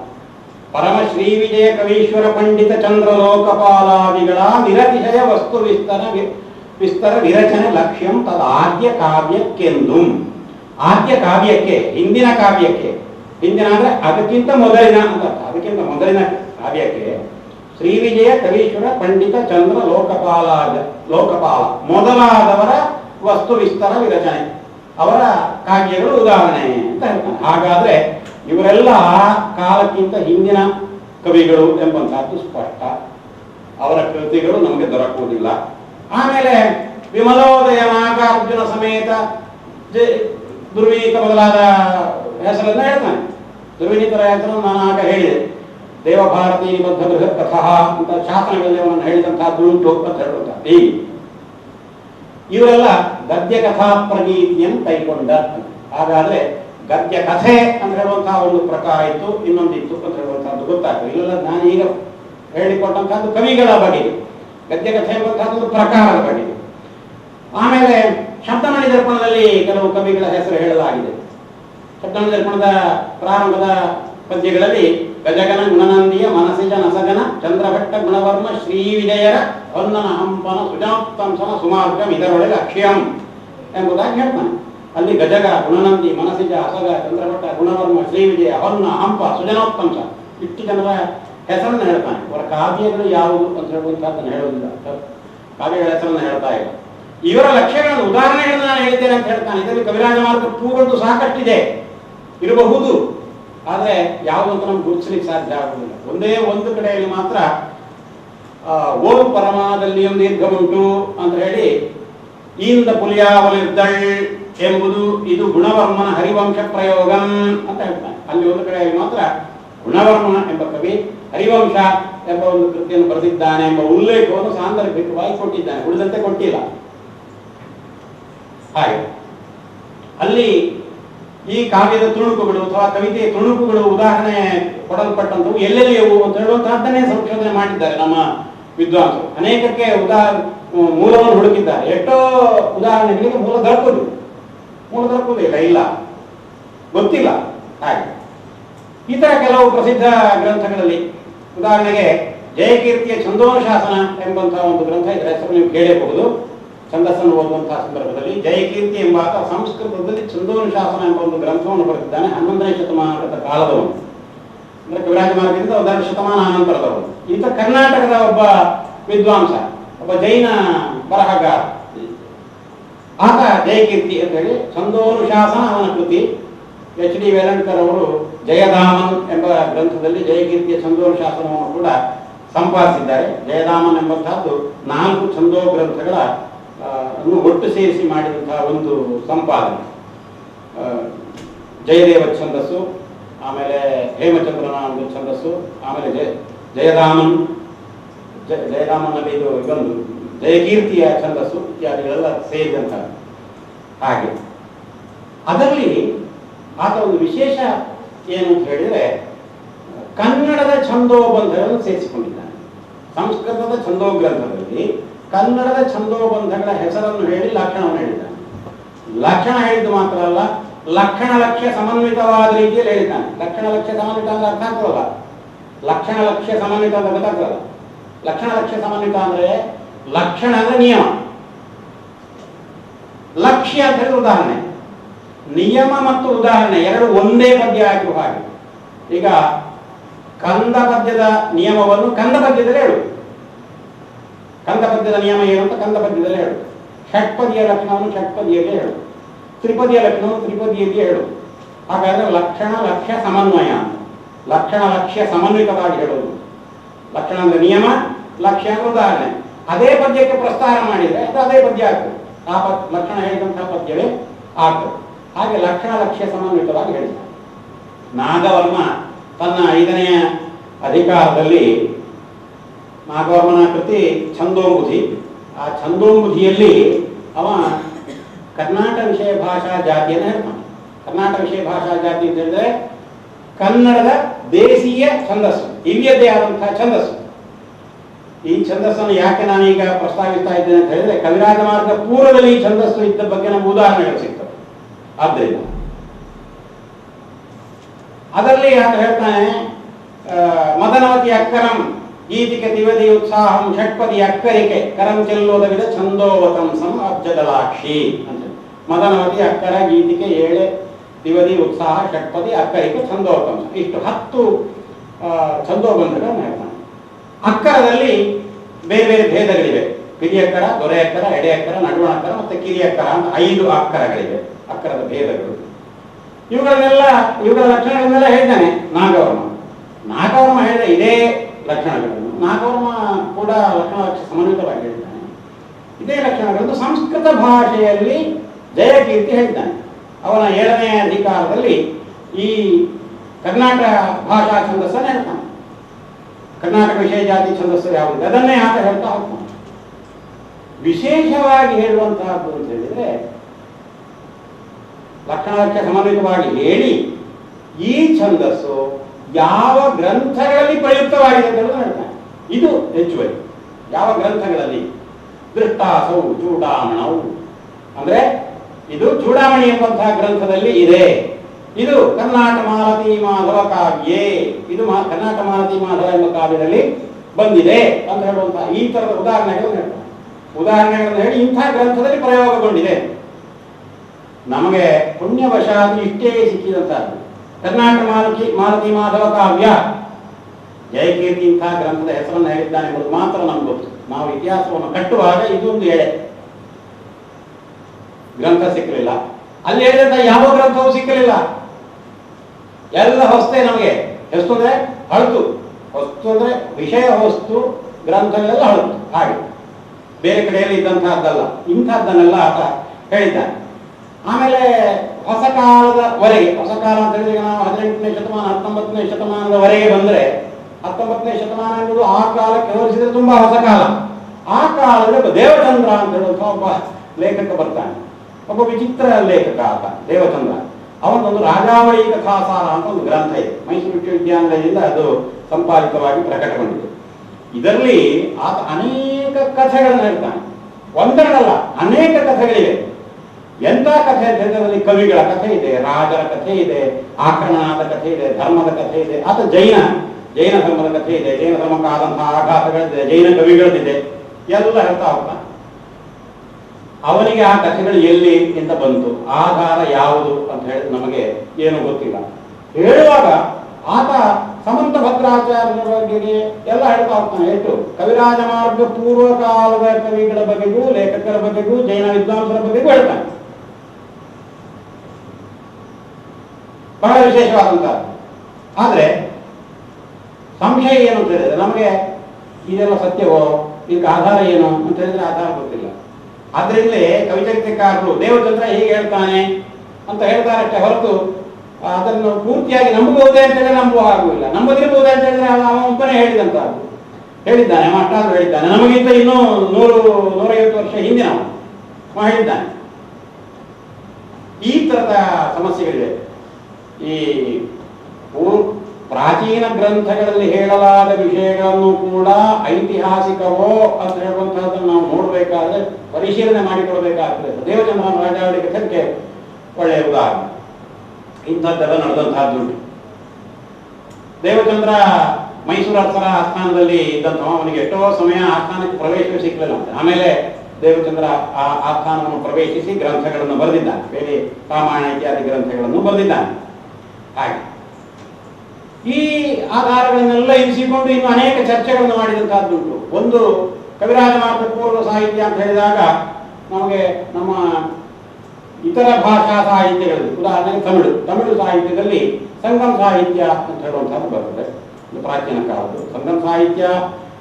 ಎಲ್ಲ ಸಾಹಿತ್ಯ ಚರಿತ್ರೆಯಲ್ಲಿ ಸಂಘಕಾಲ ಅಂತ ಹೇಳುವಂತಹ ಒಂದು ಕಾಲ ಕ್ರಿಸ್ತ ಪೂರ್ವದಲ್ಲಿ ಆಗಿ ಹೋಗಿತ್ತು ಅಂತೆಲ್ಲ ಒಪ್ಪಿಕೊಂಡು ಬಂದ ವಿಷಯದ ಹಾಗೆ ಉಂಟು. ಆದರೆ ನೀವು ತಮಿಳು ಕಲೆಗಳ ನಡುವೆ ಅಂತ ಹೇಳುವಂತಹ BGM ಸ್ವಾಮಿಯವರ ಪುಸ್ತಕವನ್ನು ನೋಡಿದರೆ ಅದರಲ್ಲಿ ಅವರು ಕೆಲವು ಮೂಲಭೂತವಾದಂತಹ ಸಮಸ್ಯೆಗಳನ್ನೇ ಎತ್ತಿದ್ದಾರೆ. ಸಂಘ ಸಾಹಿತ್ಯದ ಬಗೆಗೆ ಅಷ್ಟು ಪ್ರಾಚೀನ ಅಲ್ಲ, ನಮ್ಮ ಸಾಹಿತ್ಯಕ್ಕೆ ಪ್ರಾಚೀನತೆ ಇಲ್ಲ ತಮಿಳಿನಕ್ಕೆ ಅಂತ ಕೂಡ ಅವರು ಪ್ರತಿಪಾದನೆ ಮಾಡಿದ್ದಾರೆ. ಅದು ಈಗ ಅದನ್ನು ಪ್ರತಿಪಾದನೆ ಮಾಡಿದ್ರೆ ಎಲ್ಲರೂ ಒಪ್ಪುವ ಹಾಗಿಲ್ಲ. ಅದು ನೀವು ಅದನ್ನು ನೋಡಿ ಉಂಟು ಅಂತ. ಅಲ್ಲಿ ಬೌದ್ಧ ಗ್ರಂಥಗಳು ಸಿಗ್ತವೆ ನಮಗೆ, ಬೌದ್ಧ ಗ್ರಂಥಗಳು. ಆಮೇಲೆ ಇಲ್ಲಿ ಜೈನ ಇತ್ಯಾದಿ ಧರ್ಮಗಳು ಇಲ್ಲಿ ಪ್ರವೇಶ ಮಾಡಿ ಹೆಚ್ಚು ಪ್ರಬಲವಾಗುವುದಕ್ಕೆ ಮೊದಲು ಬೌದ್ಧರ ಇದ್ದದ್ದಕ್ಕೆ ಉದಾಹರಣೆಗಳು ಸಿಗ್ತವೆ, ನಮ್ಮಲ್ಲೇ ಉದಾಹರಣೆಗಳು ಸಿಗ್ತವೆ. 10ನೇ ಶತಮಾನದ ಕಾಲದಲ್ಲಿ ಇಲ್ಲಿ ಮಂಗಳೂರಿನಲ್ಲೇ ಬೌದ್ಧರಿದ್ರು ಅಂತ ನಮ್ಗೆ ಗೊತ್ತಿದೆ. ಮಂಗಳೂರಿನ ಕದ್ರಿ ಒಂದು ಬೌದ್ಧ ಕೇಂದ್ರ, ಅದು ನಮ್ಗೆ ಗೊತ್ತಿದೆ. ಅದು ಕದ್ರಿ ಎಂಬಂತಹ ವಿಹಾರ. ಅದು ಅಲ್ಲಿ ಲೋಕೇಶ್ವರನ ವಿಗ್ರಹ ಇದೆ. ಲೋಕೇಶ್ವರನ ವಿಗ್ರಹ ನೀವು ಕದರಿಯಲ್ಲಿ ಹೋಗಿ ನೋಡಿದ್ರೆ ಲೋಕೇಶ್ವರನ ವಿಗ್ರಹ ಕಾಣ್ತದೆ. ಅದು ಇದಕ್ಕೆ ಸಂಬಂಧಪಟ್ಟ ಬೌದ್ಧ ಧರ್ಮಕ್ಕೆ ಸಂಬಂಧಪಟ್ಟಂತಹ. ವ್ಯಾಸನ ವಿಗ್ರಹ ಅಂತ ಇಟ್ಟಿದ್ದಾರೆ, ಅದು ಬುದ್ಧನ ವಿಗ್ರಹ. ಮತ್ತೆ ಕದ್ರಿ ದೇವಸ್ಥಾನದ ಬಾಗಿಲಿನ ಎದುರುಗಡೆಗೆ ಒಂದು ಸ್ತಂಭ ಇದೆ, ಅದು ಪೂರ್ತಿ ಬೌದ್ಧ ರಚನೆ ಇದೆ, ಬುದ್ಧನ ಚಿತ್ರಗಳಿವೆ. ಬೌದ್ಧ ಅದು ಈಗದ್ದು ಶೈವ ಆಗಿದೆ, ನಾಥಪಂಥ ಬಂದಿದೆ. ಆಮೇಲೆ ಈಗ ತುಂಬಾ ವ್ಯತ್ಯಾಸಗಳಾಗಿವೆ, ಇಲ್ಲ ಅಂತ ಅಲ್ಲ. ಹಾಗೆ ಬೌದ್ಧ ಕಾಲ ಒಂದು ಆಗಿತ್ತು. ಇಲ್ಲಿ ಆಳುವರು, ಇಲ್ಲಿನ ಮೊದಲಿನ ರಾಜರು 1000ಕ್ಕೂ ಹೆಚ್ಚು ವರ್ಷಗಳ ಕಾಲ ಆಳುವ ವಂಶದವರು ನಮ್ಮ ನಾಡನ್ನು ಆಳಿದರು. ನಮ್ಮ ಇತಿಹಾಸದಲ್ಲಿ ಆಳುವರ ಹೆಸರೇ ಇಲ್ಲದಾಗೆ ಆಗಿದೆ. ಅಷ್ಟು ದೊಡ್ಡ ಕಾಲವನ್ನು ವ್ಯಾಪ್ತಿಯುಳ್ಳಂತಹ ಒಂದು ರಾಜವಂಶ ಆಳುಪರು ಅಂತ ಹೇಳಿ. ಆ ಆಳುಪರಲ್ಲಿ ಕುಂದವರ್ಮ ಅಂತ ಹೇಳುವಂತಹ ಒಬ್ಬ ಆತ ಲೋಕೇಶ್ವರ ದೇವರ ಅಲ್ಲಿ ಪ್ರತಿಷ್ಠಾಪನೆ ಮಾಡಿದವು ಅಂತ ಗೊತ್ತಾಗ್ತದೆ. ಶ್ರೀಮತ್ ಕದರಿಕಾನಾಮನಿ ವಿಹಾರೇ ಸುಮನೋಹರೇ ಶ್ರೀ ಕುಂದವರ್ಮ ಗುಣವ ಆಳುಪೇಂದ್ರೋ ಮಹೀಪತಿ ಲೋಕೇಶ್ವರಸ್ಯ ದೇವಸ್ಯ ಪ್ರತಿಷ್ಠಾಪಕರೋ ಪ್ರಭು ಶ್ರೀಮತ್ ಕದರಿಕಾನಾಮನಿ ವಿಹಾರೇ ಸುಮನೋಹರೇ. ಇದು ಲೋಕೇಶ್ವರ ದೇವರ ಪ್ರತಿಮೆಯ ಮೇಲಿರುವಂತಹ ಶಾಸನ, ಪ್ರತಿಮೆಯ ಅಡಿಯಲ್ಲಿರುವಂತಹ ಶಾಸನ. ಅದು ಕದರಿ ಎಂಬಂತಹ ವಿಹಾರದಲ್ಲಿ ಲೋಕೇಶ್ವರ ದೇವರ ಪ್ರತಿಷ್ಠಾಪನೆ ಮಾಡಿದಂತಹ ಕುಂದವರ್ಮ ಎಂಬ ಆಳುವ ರಾಜ ಎಂಬಂತಹದ್ದನ್ನು ಸ್ಪಷ್ಟಪಡಿಸುತ್ತದೆ. ಹಾಗಾದರೆ ಬೌದ್ಧ ವಿಹಾರ ಇತ್ತು ಎಂಬುದು ಸ್ಪಷ್ಟ. ಹಾಗಾದರೆ ಬೌದ್ಧ ಸಾಹಿತ್ಯ ನಮ್ಮಲ್ಲಿ ಕಾಣ್ತಾ ಇಲ್ಲ. ಬೌದ್ಧ ಸಾಹಿತ್ಯ ಕಾಲ ಒಂದು ಆಗಿ ಹೋಗಿತ್ತು ಅಂತ ಒಬ್ಬರು ಒಂದು ಊಹೆಯನ್ನು ಮಂಡಿಸಿದರು. ಅದರ ಬಗ್ಗೆ ಚರ್ಚೆ ಆಯಿತು. ಏನು ಆಧಾರ? ಇತರ ಭಾಷೆಗಳೆಲ್ಲ ಇದೆ, ಅದನ್ನು ನಮ್ಮಲ್ಲಿ ಇಲ್ವಾ, ಇದ್ದಿರ್ಲಿಕ್ಕಿಲ್ವಾ? ಇದ್ದಿರಬಹುದು. ಶಾಸನ, ಅಶೋಕನ ಶಾಸನಗಳು ಸಿಗ್ತವೆ. ಹಾಗಾದ್ರೆ ಕವಿರಾಜ ಮಾರ್ಗ ಪೂರ್ವದಲ್ಲಿ ಒಂದು ಬೌದ್ಧ ಕಾಲ ಆಗಿ ಹೋಗಿದ್ದಿರಬೇಕು. ಶಾಸನಗಳೆಲ್ಲ ನಮಗೆ ಜೈನ ಕಾಲವೇ ಕಾಣ್ತದೆ. ಜೈನರ ನಿಸಿದಿ ಶಾಸನಗಳು ತುಂಬಾ ಸಿಗ್ತವೆ. 600 700 ಸಂಬಂಧಪಟ್ಟಂತಹ ಶಾಸನಗಳು ತುಂಬಾ ಸಿಗ್ತವೆ. ಎಲ್ಲ ಜೈನಕ್ಕೆ ಒಂದು ಬೌದ್ಧ ಆಗಿ ಹೋಗಿದ್ದಿರಬೇಕು. ಜೈನ ಬೌದ್ಧ ಸಮಾನ ಕಾಲದವರು. ಮಹಾವೀರ ಬುದ್ಧ ವಿಶೇಷ ವ್ಯತ್ಯಾಸವಲ್ಲ, ಒಂದೇ ಕಾಲದಲ್ಲಿದ್ದಂಥವ್ರು. ಇಂಥ ಊಹೆಗಳನ್ನೆಲ್ಲ ಮಾಡಿದಂತಹದ್ದು. ಹೀಗೆ ಇವತ್ತಿಗೆ ನಾವು ಈ ಊಹೆಗಳನ್ನು ಒಪ್ಪಿಕೊಳ್ಳಲಿ ಬಿಡಲಿ, ಆದರೆ ನಮ್ಮ ಹಿಂದಿನವರು ಹಿರಿಯರು ವಿಶ್ಲೇಷಣೆ ಮಾಡುವಂತಹ ಸಂದರ್ಭದಲ್ಲಿ ಇಂತಹ ಊಹೆಗಳನ್ನು ಮಾಡಿದ್ದಾರೆ ಎಂಬಂಥದ್ದನ್ನು ನಾವು ಗಮನಿಸಬೇಕಾಗ್ತದೆ. ಇನ್ನು ಶಾಸನ ಸಾಹಿತ್ಯವನ್ನು ನೋಡಬೇಕಾಗ್ತದೆ. ಶಾಸನ ಸಾಹಿತ್ಯ, ಆ ಶಾಸನ ಸಾಹಿತ್ಯ ರೂಪದಲ್ಲಿಯೂ ಗಮನಾರ್ಹವಾದಂತಹದ್ದು, ಪದ್ಯ ರೂಪದಲ್ಲಿರುವಂಥವು ಇವೆ. ಆಮೇಲೆ ಕನ್ನಡದ ಅತ್ಯಂತ ಪ್ರಾಚೀನ ಶಾಸನ ಅಂತ ನೋಡಿದಾಗ ಹಲ್ಮಿಡಿ ಶಾಸನ, ಇದು ಗದ್ಯದಲ್ಲಿದೆ. ಆಮೇಲೆ ಕಮಟಕಲ್ಲು ಶಾಸನ ಅಂತ ಹೇಳುವಂತಹ ಇನ್ನೊಂದು ಶಾಸನವನ್ನು ಇವರು ರಂಸೆ ಮುಗಳಿಯವರು ಉದ್ಧರಿಸಿದ್ದಾರೆ. ಇದು ಕೂಡ ಅದೇ ಕಾಲದ ಒಳ್ಳೆ ಶಾಸನ ಅಂತ. ಗದ್ಯ ಶಾಸನಗಳಿವೆ, ಪದ್ಯ ಶಾಸನಗಳಿವೆ. ಅಲ್ಲಿ ಒಳ್ಳೆ ಒಳ್ಳೆ ಪದ್ಯಗಳು ಬರ್ತವೆ. ನಿಮಗೆ ಹೆಚ್ಚು ಪ್ರಸಿದ್ಧವಾದಂತಹ ಪದ್ಯಗಳು ಸುರಚಾಪಂಬೋಲೆ ವಿದ್ಯುಲ್ಲತಗತರಬೋಲು ಮಂಜುಗೋಲ್ ತೋರಿ ಬೇಗಂ ಪಿರಿಗುಂ ಶ್ರೀ ರೂಪ ಲೀಲಾಧನ ವಿಭವ ಮಹಾರಾಶಿಗಳನ್ನೆಲ್ಲ ವರ್ಗಂ ಪರಮಾತ್ಮ ಮೆಚ್ಚ ನಾನೀ ಧರಣಿಯುಳಿರವಾನೆಂದು ಸನ್ಯಸಂಗೀರು ರುಧತ್ವನ್ನ ದಿಸೇನ ಪರಮನಿವರನ್ ದೇವಲೋಕಕ್ಕೆ ಸಂದಾನ್. ಈ ಸಂದಾನ್ ಎಂಬ ರೂಪಪೂರ್ವದ ಹೀಗೆ ಇದನ್ನೆಲ್ಲ ವಿಶ್ಲೇಷಣೆ ಮಾಡಿದ್ದಾರೆ. ಬಾಳಾಮೇಲ್ ಶಿಖಿಮೇರೆ ಸರ್ಪದ ಮಹಾದಂತ ದಂತಾಗ್ರದೊಳ್ ಸಾಲಾಂಬಾಲ ತಪೋಗ್ರದಿಂದ ನಡೆದ 108 ಸಂವತ್ಸರಂ ಬಾಲೇಕೆ ವೈಪಿನ್. ಹೀಗೆ ಮುಂದುವರಿತದೆ.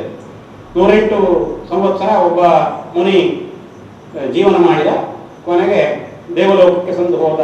ಇದನ್ನೆಲ್ಲ ಹೇಳುವಲ್ಲಿ ಒಳ್ಳೆ ಕಾವ್ಯಾತ್ಮಕವಾದಂತಹ ದೃಷ್ಟಿಯಿಂದ ಪದ್ಯ ರೂಪದಿಂದ ವೃತ್ತಗಳಲ್ಲಿ ಹೇಳಿದಂತಹದ್ದು ಉಂಟು. ಇಲ್ಲೆಲ್ಲ ಸಾಹಿತ್ಯವನ್ನು ನಾವು ಗಮನಿಸಬಹುದು ಎಂಬುದಾಗಿ ಹೇಳ್ತಾ, ಇನ್ನು ನಮಗೆ ಈ ಗ್ರಂಥಗಳ ಆಧಾರದಿಂದ ನೋಡುವುದಾದ್ರೆ ಈ ಗ್ರಂಥಗಳ ಈ ಹೆಸರುಗಳೆಲ್ಲ ಸಿಗ್ತವೆ.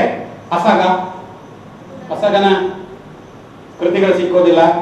ಸಂಸ್ಕೃತ ಕೃತಿ ಸಿಗ್ತದೆ, ಕನ್ನಡ ಕೃತಿ ಸಿಗೋದಿಲ್ಲ. ಗಜಾನಕುಶ, ಶ್ರೀವಿಜಯ, ಗುಣನಂದಿ, ಮನಸಿಜ, ಚಂದ್ರಭಟ್ಟ, ಹರಿಪಾಲ, ಹಂಸರಾಜ, ಸುಮನೋಬಾಣ ಇತ್ಯಾದಿ ಅನೇಕ ಕವಿಗಳು. ಆಮೇಲೆ ಪ್ರಾಚೀನ ಗ್ರಂಥಗಳ ಹೆಸರು ಸಿಗ್ತದೆ.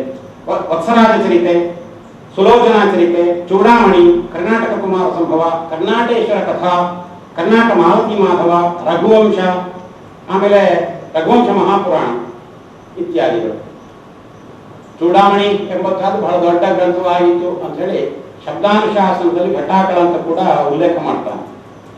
ಅದು ಬಹಳ ದೊಡ್ಡ ಗ್ರಂಥ, 96,000 ಗ್ರಂಥ ಪರಿಮಿತಿ ಉಳ್ಳಂತಹ ಗ್ರಂಥ. ಗ್ರಂಥ ಪರಿಮಿತಿ ಅಂತ ಹೇಳಿದ್ರೆ ಒಂದು ಗ್ರಂಥಕ್ಕೆ 32 ಅಕ್ಷರಗಳು.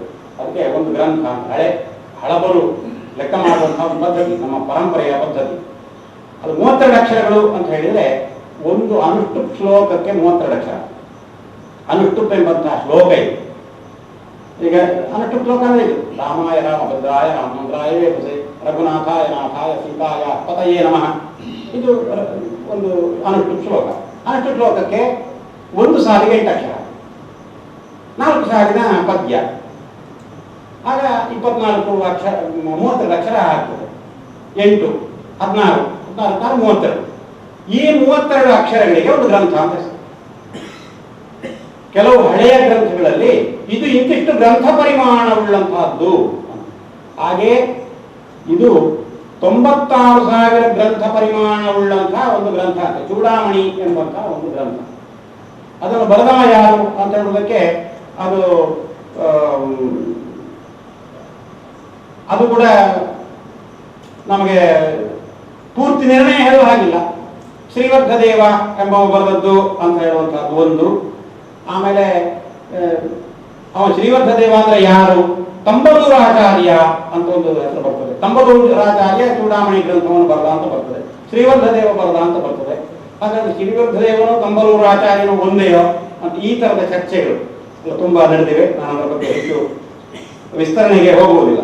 ಆಮೇಲೆ ಅನ್ಯ ಭಾಷೆಗಳಲ್ಲಿ ನಮಗೆ ಕವಿರಾಜ ಮಾರ್ಗ ಪೂರ್ವದ ಕೆಲವು ದಾಖಲೆಗಳು ಸಿಕ್ಕುವಂತಹ, ಉದಾಹರಣೆಗೆ ಯಾಪ್ಪರುಂಗಲಕ್ಕಾರಿಗೈ ಎಂಬಂತಹ ಒಂದು ಗ್ರಂಥ ಅಮೃತಸಾಗರ ಎಂಬ ಬರೆದು ತಮಿಳಿನಲ್ಲಿ. ಯಾಪ್ಪರುಂಗಲಕ್ಕಾರಿಗೈ. ಯಾಪ್ಪು ಯಾಪ್ಪು ಅಂದ್ರೆ ಛಂದಸ್ಸು ಅಂತ ಅರ್ಥ.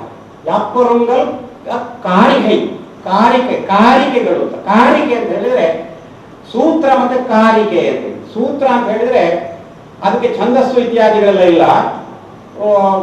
ಒಂದು ವಿಷಯವನ್ನು, ಒಂದು ಲಕ್ಷಣವನ್ನು ಅತ್ಯಂತ ಸಂಕ್ಷಿಪ್ತವಾಗಿ ಹೇಳುವಂತಹದ್ದಕ್ಕೆ ಸೂತ್ರ ಅಂತ ಹೇಳಿ. ಸೂತ್ರ. ಕಾರಿಕೆ ಅಂತ ಹೇಳಿದ್ರೆ ಒಂದು ಪದ್ಯ ರೂಪದಲ್ಲಿ ಇದನ್ನು ಹೇಳಿದ್ರೆ ಕಾರಿಕೆ. ಒಂದು ಲಕ್ಷಣವನ್ನು ಪದ್ಯ ರೂಪದಲ್ಲಿ ಹೇಳಿದ್ರೆ ಅದಕ್ಕೆ ಕಾರಿಕೆ ಎಂಬುದಾಗಿ ಹೆಸರು. ಹಾಗೆ ಯಾಪ್ಪರುಂಗಲ ಕಾರಿಕೈ, ಕಾರಿಹೈ ಅಂತ ಅಲ್ಲಿ ಕಕಾರವನ್ನು ಹಾವಾಗಿ ಉಚ್ಚರಿಸುವಂತಹದ್ದು ಉಂಟು ತಮಿಳಿನಲ್ಲಿ. ಕ ಮತ್ತೆ ಹ ಎರಡನ್ನು ಒಟ್ಟಿಗೆ ಒಂದೇ ಹ ಅಂತೇಳಿ. ಹಾಗೆ ಕಾರಿಕೈ ಎಂಬಂತಹದ್ದು ಕಾರಿಕೆ, ಕಾರಿಕೈ, ಕಾರಿಹೈ ಅಂತೇಳಿ. ಹಾಗೆ ಅಲ್ಲಿ ಗುಣಗಾಂಕೀಯಮೆನ್ನುಂ ಕರುನಾಡ ಚಂದನೆ, ಗುಣಗಾಂಕೀಯ ಎಂಬಂತಹ ಒಂದು ಕರ್ನಾಟಕದ ಛಂದಸ್ಸು, ಛಂದೋ ಗ್ರಂಥ ಬಂದಿತ್ತು ಎಂಬಂತಹದ್ದನ್ನು ತಮಿಳುನಾಡಿನವರು ಹೇಳಿದರು. ಹಾಗಾದ್ರೆ ತಮಿಳು ಭಾಷೆಯವರು ಕನ್ನಡ ಪ್ರಾಚೀನತೆಯ ಬಗೆಗೆ ಆಧಾರವನ್ನು ಹೇಳಿದ ಹಾಗಾಯಿತು. ಹಾಗೆ ಅನೇಕ ಜೈನ ಗ್ರಂಥಗಳಲ್ಲಿ, ಸಂಸ್ಕೃತ ಗ್ರಂಥಗಳಲ್ಲಿ, ಪ್ರಾಕೃತ ಗ್ರಂಥಗಳಲ್ಲಿ ಸಮಂತಭದ್ರ, ಪೂಜ್ಯಪಾದ, ಕವಿಪರಮೇಷ್ಠಿ ಮೊದಲಾದಂಥವರ ಹೆಸರನ್ನು ಹೇಳಿದ್ದಾರೆ. ಇವರು ಕವಿರಾಜ ಮಾರ್ಗ ಪೂರ್ವದಲ್ಲಿ ಕನ್ನಡದಲ್ಲಿ ಬರೆದಿದ್ದಾರೋ ಏನು ಎಂಬಂತಹದ್ದು ಗೊತ್ತಿಲ್ಲ, ಬರೆದಿರಬಹುದು ಎಂಬಂತಹ ಒಂದು ಅಭಿಪ್ರಾಯಗಳಿದೆ. ಇನ್ನು ಕವಿರಾಜ ಮಾರ್ಗ ಪೂರ್ವದ ಕವಿಗಳ ಬಗ್ಗೆ ಕೆಲವು ವಿವರಗಳನ್ನು ಹೇಳಿದೆ, ಮಾಹಿತಿ ಅಷ್ಟು ಹೇಳ್ತಾ ಹೋಗುತ್ತಾರೆ ಅಷ್ಟೇ. ಇನ್ನು ಪ್ರಕಾರಗಳು, ಸಾಹಿತ್ಯ ಪ್ರಕಾರಗಳು ಯಾವ್ಯಾವು ಇದ್ವು ಅಂತ ನಾವು ಹೊಸ ಕಾಲದಲ್ಲಿ ನಾನಾ ತರದ ಪ್ರಕಾರಗಳಿವೆ ಅಂತ ಹೇಳ್ತೀವಿ. ಕವಿರಾಜ ಮಾರ್ಗ ಪೂರ್ವದಲ್ಲಿ ಇಂಥ ಪ್ರಕಾರಗಳಿದ್ವು ಅಂತ. ಒಂದು ನಗರದ ಶಾಸನ ಅಂತ ಒಂದು ಶಾಸನದಲ್ಲಿ ಶಿವಮಾರ ಎಂಬಾತನ ಬಗ್ಗೆ ಹೇಳುವುದ ಶಿವಮಾರ ಮಹಿ ಇವನ ರಾಜನ ಗಜಾಷ್ಟಕ ಎಂಬಂತಹ ಒಂದು ಕೃತಿ, ಅದು ಓವನಿಗೆ ಮೊಣಕೆವಾಡು ಆಗಿದೆ ಬೇಡ್ತು. ಹೀಗೆ ನೋಡೋದು ಅಂದ್ರೆ ಓವನಿಗೆ ಮತ್ತೆ ಒನಕೆವಾಡು ಇಂಥದ್ದು ನೀವು ಕೇಳಿರ್ತೀವಿ. ಓವನಿಗೆ ಮತ್ತೆ ಒನಕೆವಾಡು ಇದು ಜನಪ್ರಿಯವಾದಂತಹ ಯಾವುದೋ ಕಾವ್ಯ ಪ್ರಕಾರವನ್ನು ಹೇಳ್ತಾರೆ. ಜಾನಪದವೂ ಇರಬಹುದು, ಜಾನಪದ ಲಿಖಿತವಲ್ಲದೆ ಇದ್ದದ್ದು ಇರಬಹುದು. ಆದರೆ ಒಂದು ಕಾವ್ಯ ಪ್ರಕಾರ, ಒಂದು ಸಾಹಿತ್ಯ ಪ್ರಕಾರ ಈ ಥರದ್ದು ಇದೆ ಅಂತ ಗೊತ್ತಾಯಿತು. ಅದರ ಜೊತೆಗೆ ಈ ಪದ್ಯ ಎಷ್ಟು ಒಬ್ಬ ರಾಜನನ್ನು ಸ್ತುತಿ ಮಾಡುವಂತಹದ್ದು, ಹೊಗಳುವಂತಹದ್ದು ಆಗಿದ್ರು ಕನ್ನಡ ಸಾಹಿತ್ಯ ಚರಿತ್ರೆಯ ದೃಷ್ಟಿಯಿಂದ 3 ವಿಷಯಗಳನ್ನು ಹೇಳ್ತದೆ. ಒಂದು ಗಜಾಷ್ಟಕ, 4 ವಿಷಯಗಳು. ಗಜಾಷ್ಟಕ ಎಂಬುದು ಪ್ರಾಯಶಃ ಗಜಶಾಸ್ತ್ರಕ್ಕೆ ಸಂಬಂಧಪಟ್ಟಂತಹ ಕೃತಿ ಆಯ್ತಲ್ಲ. ನಮ್ಮಲ್ಲಿ ಆನೆಗಳನ್ನು ಕುರಿತಂತಹ ಶಾಸ್ತ್ರದ ಗ್ರಂಥ ಬಂದಿದೆ ಅಂತ ಹೇಳುದು ಇದೆಲ್ಲ ಗೊತ್ತಾಗ್ತದೆ. ಗಜ ಅಷ್ಟಕ ಅಂತ ಹೇಳಿದ್ದಾನೆ. ಅಷ್ಟಕ ಅಂದ್ರೆ 8 ಪದ್ಯಗಳ ಗುಂಪು, ಅದಕ್ಕೆ ಅಷ್ಟಕ ಎಂಬುದಾಗಿ. ಹಾಗಾದ್ರೆ ಅಷ್ಟಕ ಎಂಬುದೊಂದು ಪ್ರಕಾರ. ನಮ್ಮಲ್ಲಿ ಮುಖ್ಯವಾಗಿ ಸ್ತೋತ್ರದಲ್ಲಿರುವಂತಹದ್ದು ಅಷ್ಟಕ ಎಂಬುದು ಅತ್ಯಂತ ಪ್ರಸಿದ್ಧವಾದಂತಹ ಕೃಷ್ಣಾಷ್ಟಕ, ಮುರಹರಾಷ್ಟಕ, ಈ ಬೇರೆ ಬೇರೆ ಅಷ್ಟಕಗಳಿವೆ. ಸ್ತೋತ್ರ ಸಾಹಿತ್ಯ ಅಷ್ಟಕ, ಆಮೇಲೆ ನಕ್ಷತ್ರ ಮಾಲಿಕೆ ಇತ್ಯಾದಿಗಳು. ಶತಕ ಹೆಚ್ಚು ಪ್ರಸಿದ್ಧವಾದಂಥದ್ದು. ಶತಕ ಅಂದ್ರೆ 100, 101, 108 ಹೀಗೆ ಸಂಖ್ಯೆ ಇದ್ರೆ ಶತಕ ಅಂತ. ನಕ್ಷತ್ರ ಮಾಲಿಕೆ ಅಂದ್ರೆ 27 ಪದ್ಯಗಳ ಒಂದು ಗುಚ್ಛ. ಅಷ್ಟಕ ಅಂದ್ರೆ 8 ಪದ್ಯಗಳ ಒಂದು ಗುಚ್ಛ. ದಶಕ ಅಂದ್ರೆ 10 ಪದ್ಯಗಳ ಗುಚ್ಛ. ಹೀಗೆಲ್ಲ ಇದೆ. ಅದರಲ್ಲಿ ಅಷ್ಟಕ ಎಂಬಂತಹ ಒಂದು ಪ್ರಕಾರ ಇತ್ತು ಅಂತ ಆಯ್ತು. ಗಜಶಾಸ್ತ್ರ ಇತ್ತು ಅಂತ ಆಯ್ತು. ಇದು ಓವನಿಗೆಯೂ ಒನಕೆವಾಡು ಅಂತ ಆಯಿತು. ಹಾಗಾದ್ರೆ ಕನ್ನಡದಲ್ಲಿ ಆ ಕಾಲದಲ್ಲಿ ಓವನಿಗೆ ಒನಕೆವಾಡು ಎಂಬ 2 ಪ್ರಕಾರಗಳಿದ್ವು ಅಂತ ಗೊತ್ತಾಯ್ತು. ಇಷ್ಟು ವಿಷಯಗಳು ಒಂದು ಪದ್ಯದಿಂದ ಗೊತ್ತಾಗ್ತದೆ. ಹಾಗೆ ಚತ್ತಾಣ ಮತ್ತು ಬೆದಂಡೆ ಎಂಬ 2 ವಿಷಯಗಳನ್ನು ಕವಿರಾಜ ಮಾರ್ಗದಲ್ಲಿ ಹೇಳಲಾಗಿದೆ. ಕವಿರಾಜ ಮಾರ್ಗದಲ್ಲಿ ಮಾತ್ರ ಅಲ್ಲ, ಬೇರೆ ಗ್ರಂಥಗಳಲ್ಲಿ ಚತ್ತಾಣ, ಬೆದಂಡೆ, ಉದಯಾದಿತ್ಯ ಅಲಂಕಾರ ಮೊದಲಾದಂತಹ ಗ್ರಂಥಗಳಲ್ಲಿ ಬರ್ತದೆ ಚತ್ತಾಣ, ಬೆದಂಡೆ ಇತ್ಯಾದಿಗಳು. ಬೆದಂಡೆ ಎಂಬುದು ವೈದಂಡಿಕಂ, ಚತ್ತಾಣ ಅಂದ್ರೆ ಚಿತ್ರಾಯತನ. ಹೀಗೆ ಚಿತ್ರಾಯತನ ಎಂಬಂತಹ ಅದು ಚತ್ತಾಣ ಆಯಿತು, ವೈದಂಡಿಕವೇ ಬೆದಂಡೆ ಆಯಿತು. ಹಾಗಾದ್ರೆ ವೈದಂಡಿಕ ಅಂದ್ರೆ ಏನರ್ಥ, ಬೆದಂಡೆ ಅಂದ್ರೆ ಏನರ್ಥ? ವೈದಂಡ, ವಿದಂಡ, ದಂಡ ಇಲ್ಲದೆ ಇರುವಂತಹದ್ದು. ದಂಡ ಅಂದ್ರೆ ವೀಣೆ ಇಲ್ಲದೆ ಇರುವಂತಹದ್ದು, ಅಂದ್ರೆ ತಂತಿವಾದ್ಯ ಇಲ್ಲದೆ ಹಾಡಿದಂತಹದ್ದು. ಹೀಗೆ ನಾನಾ ತರದ ಅರ್ಥಗಳನ್ನು, ಇದರಲ್ಲಿ ಏನೆಲ್ಲ ಅರ್ಥ ಬರಬಹುದು ಅಂತ ಅರ್ಥಗಳನ್ನೆಲ್ಲ ಹೊರಡಿಸಲಿಕ್ಕೆ ಪ್ರಯತ್ನ ಪಟ್ಟಿದ್ದಾರೆ ನಮ್ಮ ವಿದ್ವಾಂಸರು. ಮುಡಿಯ ತಿಮ್ಮಪ್ಪನವರಿಂದ ತೊಡಗಿ ಇನ್ನು ಅನೇಕ ಮಂದಿ. ವೈದಂಡಿಕದ ಸ್ವರೂಪ ಏನು, ಬೆದಂಡೆಯ ಸ್ವರೂಪ ಏನು, ಚತ್ತಾಣದ ಸ್ವರೂಪ ಏನು. ಆಗ ಕಾವ್ಯಾವಲೋಕನ ಎಂಬಂತಹ ಗ್ರಂಥ ಇದೆ. ಅದರಲ್ಲಿ ಪದ, ಪಾಡು, ಮೆಲುವಾಡು ಈ ತರದ ಪ್ರಕಾರಗಳನ್ನು ಹೇಳ. ಪದ ಅಂದ್ರೆ ಹೀಗಿರ್ಬೇಕು, ಪಾಡುವುದು ಹೀಗೆ, ಮೆಲುವಾಡುವುದು ಹೀಗೆ. ಕಂದಂಗಳ ಫಲವಾಗಿರ ಸುಂದರ ವೃತ್ತಂಗಳ ಅಕ್ಕರಂ. ಇಂಥದ್ದೆಲ್ಲ ಬರಬೇಕು. ಹಲವು ಗಂಧಗಳು, ಸುಂದರವಾದ ವೃತ್ತಗಳು, ಅಕ್ಕರಗಳು ಎಲ್ಲ ಬರಬೇಕು. ಅಕ್ಕರ ಅಂತ ಹೇಳುವಾಗ ನಾವು ನಾಗವರ್ಮ ಹೇಳಿದಂತಹ ಅಕ್ಕರವನ್ನು ಗ್ರಹಿಸಿಕೊಳ್ಬೇಕು. ಪ್ರಿಯಕ್ಕರ ಮೊದಲಾದಂತಹ ಅಕ್ಕರಗಳು ಮೊದಲೊಳ ಜಗಣಂ ಕುಂದದೆ ಬರ್ಕತ್ತಮ ಐದು ಗಣಗಳೇ ವಿಷ್ಣು ತುದಿಯೋಳೆಂಬ ತಾಣದೊಳೆಲ್ಲಿಯಂ ಕಂದರ್ಪರಿಪು ಗಣಂ ನೆಲಸಿಂದಿರಕ್ಕೆ ಪ್ರಿಯಕ್ಕರ ಪದದೊಳಗಡೆಂಬ ತಾಣದೊಳು ನಾಲ್ಕರೊಳ ಜಗಣಂ ಸಮವಾಯ ಮುಕ್ಕೊಡಕ್ಕಂ ಸದಮಳೆಂದು ನಿಭಾನನೆ ನಾಕಿ ಗನಿಷ್ಠದಿ ನಿಂತಿದು ಪ್ರಿಯಕ್ಕರಂ. ಇದು ಲಕ್ಷಣಪಕ್ಷ ಸಂಬಂಧಿತವಾದಂತಹದ್ದು. ಪ್ರಿಯಕರ ಎಂಬ ಪದ್ಯ ರೂಪದಲ್ಲಿಯೇ ಪ್ರಿಯಕರವನ್ನು ಹೇಳಿದ್ದಾನೆ ನಾಗವರ್ಮ ಛಂದೋಬುದ್ಧಿಯಲ್ಲಿ ಹೇಳಿದಂತಹದ್ದು. ಹೀಗೆ ಪ್ರತಿಯೊಂದನ್ನು ಹಾಗೆ ಹೇಳ್ತಾನೆ. ಈಗ ಅಕ್ಕರ ಅಂತ ಹೇಳಿದಾಗ ಈ ಅಕ್ಕರವನ್ನು ಜೋಡಿಸಿದಂತಹ ಇನ್ನೊಂದು ಕಾವ್ಯ ಮಾರ್ಗ ಉಂಟು, ಕಾವ್ಯ ಪ್ರಕಾರ ಉಂಟು ಅಂತ ಹೇಳುವಂಥದ್ದು ನಮ್ಗೆ ಗೊತ್ತಾಯಿತು. ಹಾಗೆ ಆಮೇಲೆ ನಾಲ್ಪಕರಣ, ಪಕರಣ, ನಾಲ್ಪಕರಣ ಎಂಬ ಎರಡು ವಿವರಗಳು ಬರ್ತವೆ. ಅದು ಕವಿರಾಜ ಮಾರ್ಗದಲ್ಲೇ ಬರ್ತದೆ ಪಕರಣ ಅಂತ ಹೇಳುವಂತಹ. ಪಕರಣ ಅಂದ್ರೆ ಪ್ರಕರಣ ಎಂಬುದು ತದ್ಭವ. ಪ್ರಕರಣ ಅಂದ್ರೆ ಯಾವುದು ಅಂತ ಹೇಳಿದ್ರೆ 10 ಅಂಕಗಳನ್ನುಳ್ಳಂತಹ ಸಂಸ್ಕೃತ ನಾಟಕ, ಅದಕ್ಕೆ ಪ್ರಕರಣ ಎಂಬುದಾಗಿ ಹೆಸರು. ಪ್ರಕರಣ 10 ಅಂಕಗಳಿವೆ. ದೊಡ್ಡ ನಾಟಕ, ಪರಿಪೂರ್ಣವಾದಂತಹ ನಾಟಕ ಪ್ರಕರಣ ಅಂತೇಳಿ. ಹಾಗೆ ಇಲ್ಲಿ ಪ್ರಕರಣ, ಪಗರಣ, ಹಗರಣ ಇದೆಲ್ಲ ಸ್ವಲ್ಪ ಮಟ್ಟಿಗೆ ಹಾಸ್ಯಪೂರ್ಣವಾದಂತಹದ್ದು. ಪಗರಣದ ಉಲ್ಲೇಖ ವಡ್ಡಾರಾಧನೆಯಲ್ಲಿ ಬರ್ತದೆ. ಪಗರಣಿಗ, ಹಗರಣಿಗ ಅಂದ್ರೆ ವೇಷಧಾರಿ, ನಾಟಕ ಮಾಡುವಂಥವನು ಅಂತ ಹೇಳುವ ಅರ್ಥಗಳೆಲ್ಲ ಬರ್ತದೆ. ಇಂಥದ್ದನ್ನು ಇಲ್ಲಿ ಒಂದು ಪ್ರಕಾರ, ನಾಟಕ ಪ್ರಕಾರದ ಬಗ್ಗೆ ನಮಗೆ ಉಲ್ಲೇಖ ದೊರಕಿತು ಕವಿರಾಜ ಮಾರ್ಗದಲ್ಲಿ ಮತ್ತು ಕವಿರಾಜ ಮಾರ್ಗದ ಅನಂತರದಲ್ಲಿಯೂ ಕೂಡ. ಆಮೇಲೆ ಪದ, ಮೆಲ್ವಾಡು, ಪಾಡು ಅಂತ ಹೇಳುವಂತಹದ್ದನ್ನು ಹೇಳಿದೆ. ಗಿರಿಜಾ ಕಲ್ಯಾಣದಲ್ಲಿ ಒಂದು ವಿಷಯ ಬರ್ತದೆ. ಅದು ತಾರೆಲೆ ಮತ್ತೆ ಬೀದಿವಾಡು ಅಂತ ಹೇಳುವಂಥದ್ದು. ತಾರೆಲೆ ನಾವು ಕೇಳೇ ಇಲ್ಲ ತಾರೆಲೆ ಅಂತ ಹೇಳುವಂತಹದ್ದನ್ನು. ತಾರೆಲೆ ಮತ್ತೊಂದು ಯಾವುದೋ ಗ್ರಂಥದಲ್ಲಿ ತಾರೆಲೆ ವಾಡುತ್ತ ಅಂದ್ರೆ ತಾರೆಲೆ ಎಂಬ ಪ್ರಕಾರದ ಪದ್ಯಗಳು ಅದನ್ನು ಹಾಡ್ತಾ ಇದ್ರು. ಅದು ಒಂದು ಕಾವ್ಯ ಪ್ರಕಾರ. ಇವತ್ತಿಗೆ ನಮಗೆ ಯಾವುದು ಅಂತ ಹೇಳುವಂತಹದ್ದು ಗೊತ್ತಿಲ್ಲ. ಆಮೇಲೆ ಮಧುರಾ ತನ್ನ ಧರ್ಮನಾಥ ಪುರಾಣದಲ್ಲಿ ಇಂತಹ ಕಾವ್ಯಗಳು ಬೇರೆ ಹೀನ ಕಾವ್ಯಗಳು ಎಂಬ ಅರ್ಥದಲ್ಲಿ ಗೊರವರ ಡುಂಡುಚಿಯೇ ಬೀದಿವರೆಯೇ ಬೀರನ ಕಥೆಯೇ ಅಂತ ತಿರಸ್ಕಾರಾರ್ಥದಲ್ಲಿ ಅದನ್ನು ಹೇಳಿದಂತಹ ಗೊರವರ ಡುಂಡುಚಿ ಅಂದ್ರೆ ಏನು ಅಂತೇಳಿ ಶುರು ಮಾಡಿದ್ರು ನಮ್ಮ ವಿದ್ವಾಂಸರು. ಹುಡುಕಲಿಕ್ಕೆ ಸಂಶಯ ಬಂದ ಕೂಡಲೇ ಹುಡುಕಲಿಕ್ಕೆ ಶುರು ಮಾಡಬೇಕು. ಗೊರವರ ಡುಂಡುಚಿ ಅಂತ ಹೇಳೋದಕ್ಕೆ ಯಾರೋ ಒಂದು ಅರ್ಥ ಹೇಳಿದ್ರು. ಚಿದಾನಮೂರ್ತಿಯವರಲ್ಲ ಹೀಗೆ ಗೊರವರ ಡುಂಡುಚಿ ಅಂತ ಹೀಗೆ ಅಂತ ಮತ್ತೊಂದು ಅರ್ಥ ಹೇಳಿದ್ರು. ಹೀಗೆ ಚರ್ಚೆಗಳು. ಬೀದಿವರೆ ಅಂದ್ರೆ ಹರೆ ಅಂದ್ರೆ ಒಂದು ಚರ್ಮವಾದ್ಯ. ಈ ಚರ್ಮವಾದ್ಯವನ್ನು ಬಿಡಿದುಕೊಂಡು ಹಾಡು ಹೇಳ್ತಾ ಹೋಗುವಂತಹದ್ದು, ಅದು ಬೀದಿವರೆ ಇರಬೇಕು ಅಂತ ಊಹಿಸಿದರು. ವೀರನ ಕಥೆ ಅಂದ್ರೆ ಯಾರೋ ಒಬ್ಬ ವೀರನ ಕಥೆಯನ್ನು ಹೇಳುವಂತಹದ್ದು, ಅದು ವೀರಗಾಸ ಇತ್ಯಾದಿಗಳೆಲ್ಲ ಇವೆ, ಅದಕ್ಕೆ ಸಂಬಂಧಪಟ್ಟದ್ದು ಇರಬಹುದು ಅಂತ ಹೀಗೆ ಊಹೆ ಮಾಡಿದ್ರು. ಇವೆಲ್ಲ ನಮಗೆ ಕಾವ್ಯ ಪ್ರಕಾರಗಳಾಗಿ ಕಾಣುತ್ತವೆ. ಅದರಲ್ಲಿ ಮುಖ್ಯ ಕಾವ್ಯ ಪ್ರಕಾರಗಳಾಗಿ ಬೆದಂಡೆ, ಚತ್ತಾಣ, ಪಾಡು, ಮೆಲ್ವಾಡು ಇತ್ಯಾದಿಗಳು ಅವು ಪ್ರಾಯಶಃ ಶಿಷ್ಟಕಾವ್ಯದ ಪ್ರಕಾರಗಳಿರಬಹುದು ಅಂತ ನಾವು ಊಹಿಸುವ ಹಾಗಿದೆ.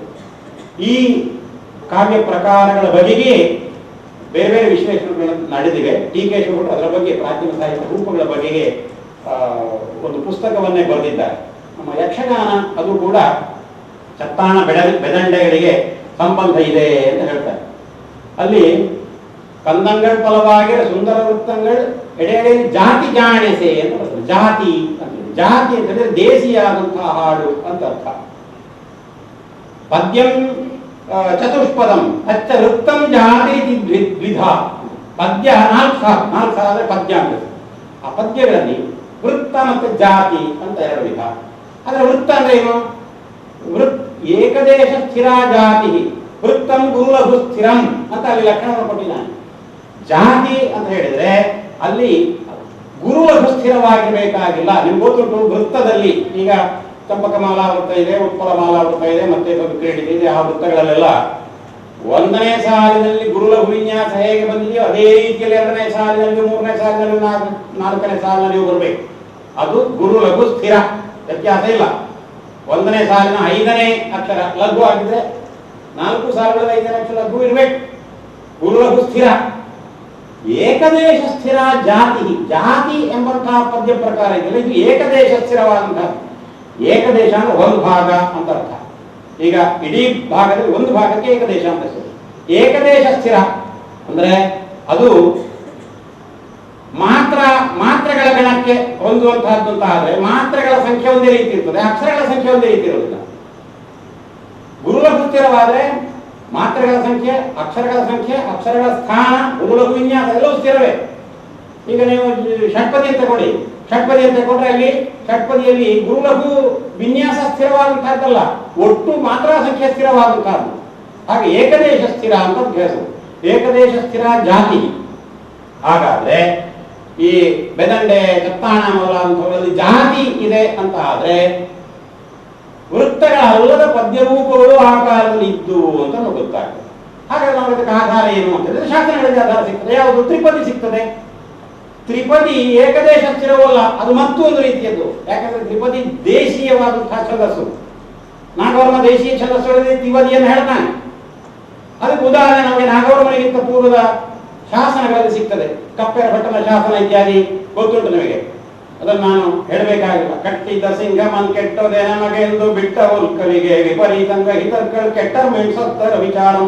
ತ್ರಿಪದಿ ಹಳಗನ್ನಡದಲ್ಲಿದೆ, ಪೂರ್ವ ಹಳಗನ್ನಡದಲ್ಲಿದೆ ತ್ರಿಪದಿ. ಇದಲ್ಲದೆ ಇನ್ನು 10 ಹಲವು ಶಾಸನಗಳಲ್ಲಿ ತ್ರಿಪದಿಗಳು ಸಿಕ್ಕಿವೆ, ಷಟ್ಪದಿಗಳು ಸಿಕ್ಕಿವೆ, ಶಾಸನಗಳಲ್ಲಿ ಷಟ್ಪದಿಗಳು ಸಿಕ್ಕಿವೆ. ವಿಶೇಷ ಏನು ಅಂತ ಹೇಳಿದ್ರೆ ನಮ್ಮ ಕನ್ನಡದ ಛಂದೋಮೀಮಾಂಸಕರು ಛಂದಸ್ಸಿನ ವಿಶ್ಲೇಷಣೆಯನ್ನು ಮಾಡಿದಂಥವರು ಇದೊಂದು ವಿಶಿಷ್ಟ ಷಟ್ಪದ, ಇದೊಂದು ಅಪೂರ್ವ ಷಟ್ಪದ ಅಂತೆಲ್ಲ ಹೇಳಿ ಷಟ್ಪದಿ ಸಿಕ್ಕಿದೆ, ಅಲ್ಲಿ ಸಿಕ್ಕಿದೆ, ಇಲ್ಲಿ ಸಿಕ್ಕಿದೆ, ಒಟ್ಟಾರೆ ಅಷ್ಟು ಸಿಕ್ಕಿತು, ಇಟ್ಟು ಸಿಕ್ಕಿತು ಅಂತ ಹೇಳಿ 16 ಷಟ್ಪದಿಗಳನ್ನು ಕಂಡು ಹಿಡಿದರು. ಒಂದು 2-3 ಕಾವ್ಯಗಳಲ್ಲಿ, ಬಾಕಿ ಎಲ್ಲ ಶಾಸನಗಳಲ್ಲಿ 16 ಷಟ್ಪದಿಗಳನ್ನು ಕಂಡು ಹಿಡಿದಿದ್ರು. ಆದರೆ ನಮ್ಮ ತುಳುವಿನ ಮಹಾಕಾವ್ಯಗಳು ಸಂಶೋಧಿಸಲ್ಪಟ್ಟಾಗ ಅಲ್ಲಿ 100 ಗಟ್ಟಲೆ ಷಟ್ಪದಿಗಳು. ಇದೇ ಷಟ್ಪದಿ, ಯಾವ ನಾಗವರ್ಮ ಷಟ್ಪದಿಯ ಲಕ್ಷಣವನ್ನು ಹೇಳ್ತಾನೆ ಅದೇ ಲಕ್ಷಣದ ಷಟ್ಪದಿಗಳನ್ನು ಬೇಕಾದಷ್ಟು ಪ್ರಯೋಗ ಮಾಡಿದ್ದಾರೆ. ಅದರಲ್ಲಿಯೂ ಅರುಣಾಬ್ಜನ ಮಹಾಭಾರತದಲ್ಲಿ ಹೆಚ್ಚು,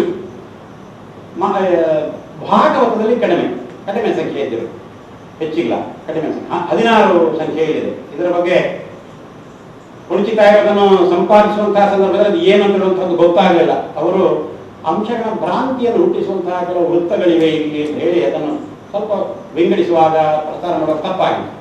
ಮತ್ತೆ ಅದನ್ನು ಹುಡುಕಿ ನೋಡಿದಾಗ ಷಟ್ಪದಿ. ಆವಾಗ ನಾನು ಅದಕ್ಕೊಂದು ಲೇಖನವನ್ನು ಬರೆದೆ, ನನಗೊಂದು ಅವಕಾಶ ಸಿಕ್ಕಿದ್ದು ಷಟ್ಪದಿಗಳು ಅಂತ ಹೇಳುವಂತಹ. ನಾನು ಲೋಚನ ಪತ್ರಿಕೆಯಲ್ಲಿ ಒಂದು ಲೇಖನವನ್ನು ಬರೆದೆ. ಇವೆಲ್ಲವೂ ಷಟ್ಪದಿಗಳು, ಶುದ್ಧ ಷಟ್ಪದಿಗಳೇ. ಸ್ವಲ್ಪ ಪಾಠದೋಷಗಳಿರ್ಬೋದು ಅಷ್ಟೇ. ಅಷ್ಟ ಆಗಿ ಕೆಲವು ವರ್ಷಗಳು ಕಳೆದ ಮೇಲೆ 2000 ಇಸವಿಗೆ ಆಗುವಾಗ ತುಳು ಮಹಾಭಾರತ ಸಿಕ್ಕಿತು. ಅದರಲ್ಲಿ 100 ಷಟ್ಪದಿಗಳು, ಅದನ್ನು ಷಟ್ಪದಿ 6 ಕಾಲಗಳಲ್ಲಿ ಅವರು ಮುದ್ರಿಸಿದರು. ಹೀಗೆ ಇಂಥದ್ದು ಇದು ಎಲ್ಲಿತ್ತು? ಕವಿರಾಜ ಮಾರ್ಗ ಪೂರ್ವದಲ್ಲಿತ್ತು. ಹೀಗೆ ಈ ವಿವಿಧ ಛಂದೋಬಂಧಗಳು ನಮಗೆ ಕವಿರಾಜ ಮಾರ್ಗ ಪೂರ್ವದಲ್ಲಿ ಸಿಕ್ಕುವಂತಹದ್ದು ಕಾಣುತ್ತದೆ ಎಂಬಂತಹದ್ದು. ಹೀಗೆ ಇನ್ನೂ ಕವಿರಾಜ ಮಾರ್ಗ ಪೂರ್ವದಲ್ಲಿ ನಿಲ್ಲಿಸ್ತೇನೆ. ಕವಿರಾಜ ಮಾರ್ಗ ಪೂರ್ವದಲ್ಲಿ ಚಂಪು ಸಾಹಿತ್ಯ ಇದ್ದಿರಬಹುದು. ಚಂಪು ಸಾಹಿತ್ಯ, ಚಂಪು ಕವಿರಾಜ ಮಾರ್ಗದ ಅನಂತರ ಚಂಪು ಪ್ರಸಿದ್ಧವಾದಂತಹ ಪ್ರಕಾರವಾಗಿ ನಮಗೆ ಕಂಡು ಬರ್ತದೆ. ಈ ಚಂಪು ಸಾಹಿತ್ಯ ಇದು ಕನ್ನಡದ್ದೇ ಆಗಿರಬೇಕು, ಸಂಸ್ಕೃತಕ್ಕೆ ಕನ್ನಡದ ಕೊಡುಗೆ ಇರಬಹುದು ಅಂತ ಹೇಳುವುದನ್ನೆಲ್ಲ ಹೇಳಿದ್ದುಂಟು. ಇದನ್ನು ಮೊದಲಾಗಿ ಹೇಳಿದವರು ರಣಶ್ರೀ ಮುಗಳಿಯವರು. ಅವರ ತವನಿಧಿ ಎಂಬಂತಹ ಒಂದು ಪುಸ್ತಕದಲ್ಲಿ ಚಂಪುವಿನ ಬಗ್ಗೆ ಅವರು ಹೇಳಿದ್ದಾರೆ. ಇದು ಕನ್ನಡದ ಕವಿಗಳೇ ಮಾಡಿದಂತಹದ್ದು. ಹೌದು ಅಲ್ವ ಎಂಬಂತಹದ್ದು ಗೊತ್ತಿಲ್ಲ. ಅದೇ ಕಾಲದಲ್ಲಿ ಸೋಮರಾಜನ ಯಶಸ್ತಿಲಕ ಮೊದಲಾದಂತಹ ಸಂಸ್ಕೃತದಲ್ಲಿ ಬಂದಂತಹದ್ದುಂಟು. ಕೆ ಹಂಡಿಕಿ ಎಂಬುವರು ಇದರ ಬಗ್ಗೆ ತುಂಬಾ ಸಂಶೋಧನೆ ಮಾಡಿ ಯಶಸ್ತಿಲಕ ಅಂಡ್ ಇಂಡಿಯನ್ ಕಲ್ಚರ್ ಅಂತ ಒಂದು ಗ್ರಂಥವನ್ನೇ ಬರೆದಿದ್ದಾರಂತೆ. ಬೇರೆ ಕಡೆಯಲ್ಲಿ ಗೊತ್ತಾಗುವಂಥದ್ದು, ನಾನು ಆ ಗ್ರಂಥವನ್ನು ನೋಡಿಲ್ಲ. ಇದು ಚಂಪು ಎಂಬಂತಹದ್ದು ಸಂಸ್ಕೃತದಲ್ಲಿಯೂ ಇತ್ತು ಅಂತ ಅವರು ಪ್ರತಿಪಾದನೆ ಮಾಡುತ್ತಾರೆ. ನಮ್ಮ ಕನ್ನಡ ಅಧ್ಯಯನ ಸಂಸ್ಥೆ ಸಾಹಿತ್ಯ ಚರ್ಚೆಯ ಸಂದರ್ಭದಲ್ಲಿಯೂ ಹಾಗೆ ಇದು ಕನ್ನಡದ್ದೇ ಕೊಡುಗೆ ಅಂತ ಹೇಳಿ ಬರುವುದಿಲ್ಲ ಎಂಬಂತಹ ನಿರ್ಣಯಕ್ಕೆ ಅವರು ಬಂದಿದ್ದಾರೆ. ವಡ್ಡಾರಾಧನೆ ಎಂಬಂತಹದ್ದಲ್ಲಿ ಎಡೆಯಲ್ಲಿ ಪದ್ಯಗಳಿವೆ, ಚಂಪು ಅಲ್ಲ, ಅದು ಗದ್ಯ ಕಥೆ ಅಂತ ಹೇಳ್ತಾರೆ. ಹೀಗೆ ಚಂಪು ಎಂಬಂತಹದ್ದು ಕವಿರಾಜ ಮಾರ್ಗ ಪೂರ್ವದ್ದು ಇರಬಹುದು ಅಂತ ನಾವು ಹೇಳಬೇಕಾಗ್ತದೆ. ಕವಿರಾಜ ಮಾರ್ಗ ಪೂರ್ವದ ಎಷ್ಟೋ ಕವಿಗಳ ಹೆಸರು ನಮ್ಗೆ ಗೊತ್ತಾಗ್ತದೆ. ಅದರಲ್ಲಿ ಕೆಲವರಾದರೂ ಚಂಪು ಕವಿಗಳು ಇದ್ದಿರಬಹುದು ಅಂತ ನಾವು ತಿಳಿಬೇಕಾಗ್ತದೆ. ಪಂಪ ಹೇಳ್ತಾನೆ ಒಂದು ಮಾತನ್ನು, ಮುಂದಿನ ಕಪ್ಪಮೆಲ್ಲವನ್ನು ಇಕ್ಕಿ ಮೆಟ್ಟಿದುವು ಸಮಸ್ತ ಭಾರತವನ್ನು ಆದಿಪುರಾಣ ಮಹಾಪ್ರಬಂಧವು ಅಂತ. ಈ ಇಕ್ಕಿ ಮೆಟ್ಟಿದು ಅಂತ ಹೇಳಲಿ ನಾಶ ಮಾಡಿದು ಅಂತಲ್ಲ, ಅವುಗಳಿಂದ ಹೆಚ್ಚು ಮೆರೆಯುವ ಗ್ರಂಥಗಳಾಗಿ ನನ್ನ ಗ್ರಂಥಗಳು ಬಂದು ಅಂತ ಹೇಳುವಂಥ ಅರ್ಥದಲ್ಲಿ ಆತ ಹೇಳಿದಂತ. ಆದರೆ ಹೊಸ ರೀತಿಯ ಒಳ್ಳೆಯ ಗ್ರಂಥಗಳು ಬಂದಾಗ ಹಿಂದಿದ್ದನ್ನು ನಮ್ಮವರು ಮರೆತು ಬಿಡುವಂತಹದ್ದುಂಟು. ಹಾಗೆ ಮರೆತು ಕವಿರಾಜ ಮಾರ್ಗ ಪೂರ್ವದ ಎಷ್ಟೋ ಸಾಹಿತ್ಯ ಕೃತಿಗಳು ಇವತ್ತು ಇಲ್ಲವಾಗಿವೆ. ಇನ್ನು ದೊರಕುವಂತಹದ್ದು ಕೂಡ ಕಷ್ಟ ಎಂಬುದಾಗಿಯೇ ಹೇಳಬೇಕಾಗ್ತದೆ. ಯಾಕಂದ್ರೆ ಹಂಪಿ ಯೂನಿವರ್ಸಿಟಿಯಲ್ಲಿ ನಾನು ಕೇಳಿದಂತಹದ್ದು, ನೀವು ಇಷ್ಟೆಲ್ಲ ಅವರು ಹೇಳಿದ್ರು, ನಾವು ತುಂಬಾ ಸಂಶೋಧನೆ ಮಾಡ್ತೇವೆ ಸರ್, ಹಸ್ತಪ್ರತಿಗೆ ಬೇಕಾಗಿ ಹಳ್ಳಿಗೆ ಬೈಕ್ ತಗೊಂಡು ತಿರುಗಿದ್ದೇವೆ ಉತ್ತರ ಕರ್ನಾಟಕ ಇಡೀ ಅಂತ ಹೇಳಿ.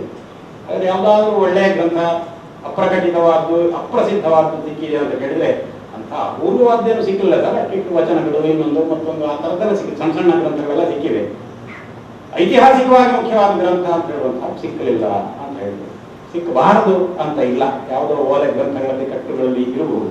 ಅದಕ್ಕೆ ಸಂಶೋಧನೆಯಲ್ಲಿ ತೀವ್ರವಾದಂತಹ ಆಸಕ್ತಿ ಇರುವಂಥವರು, ಲಿಪಿಶಾಸ್ತ್ರವನ್ನು ಬಲ್ಲಂಥವರು, ಅದಕ್ಕಾಗಿ ತುಂಬ ಸಮಯವನ್ನು ಕೊಡಬಲ್ಲಂಥವರು, ತಾಳ್ಮೆ ಇರುವಂಥವರು, ಹೆಸರಿನ ಅಪೇಕ್ಷೆ ಇಲ್ಲದಂಥವರು, ಹಣದ ಅಪೇಕ್ಷೆಯನ್ನು ವಿಶೇಷವಾಗಿ ಇರಿಸಿಕೊಳ್ಳಬೇಕುವಂಥವರು, ಅಂಥ ಸಂಶೋಧಕರು ಅದಕ್ಕೆ ಬೇಕಾಗಬಹುದು. ಅಂಥವರನ್ನು ಕಾದುಕೊಂಡು ಕೆಲವು ಗ್ರಂಥಗಳು ಇರಲಿಕ್ಕೂ ಸಾಕು. ನಮಸ್ಕಾರ.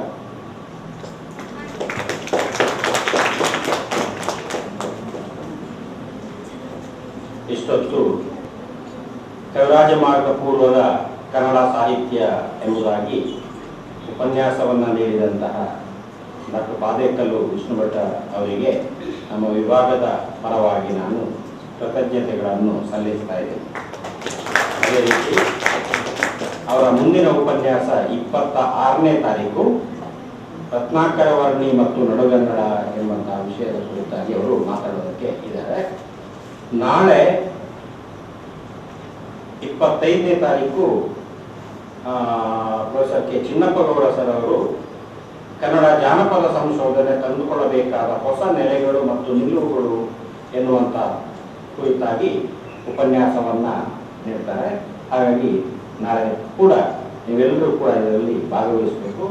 ಕನ್ನಡ ಇವತ್ತು ಜಾನಪದ ಸಂಶೋಧನೆಗೆ ಕನ್ನಡ ಜಾನಪದ ಸಂಶೋಧನೆ ಅಂತ ಇದ್ರೂ ಕೂಡ ಕನ್ನಡದ ಒಳಗಡೆ ಈಗ ಅಂತರ್ಗತವಾಗಿ ತುಳು ಜಾನಪದ ಕೂಡ ಇದೆ. ಅವರು ತುಳು ಜಾನಪದ ಸಂಶೋಧನೆಯಲ್ಲಿ ಅವರು ತೊಡಗಿಸಿಕೊಂಡವರು. ಹಾಗಾಗಿ ತುಳು ಜಾನಪದ ಸಂಶೋಧನೆ ಮತ್ತು ಕನ್ನಡ ಸಂಶೋಧನೆ ಹೇಗೆ ಮತ್ತೆ ಹೊಸ ನೆಲೆಗಳನ್ನು ಅದು ಪಡ್ಕೊಳ್ಬೇಕು ಎನ್ನುವುದನ್ನು ನಾಳೆ ಅವರು ಕುರಿತಾಗಿ ಮಾತಾಡ್ತಿದ್ದಾರೆ.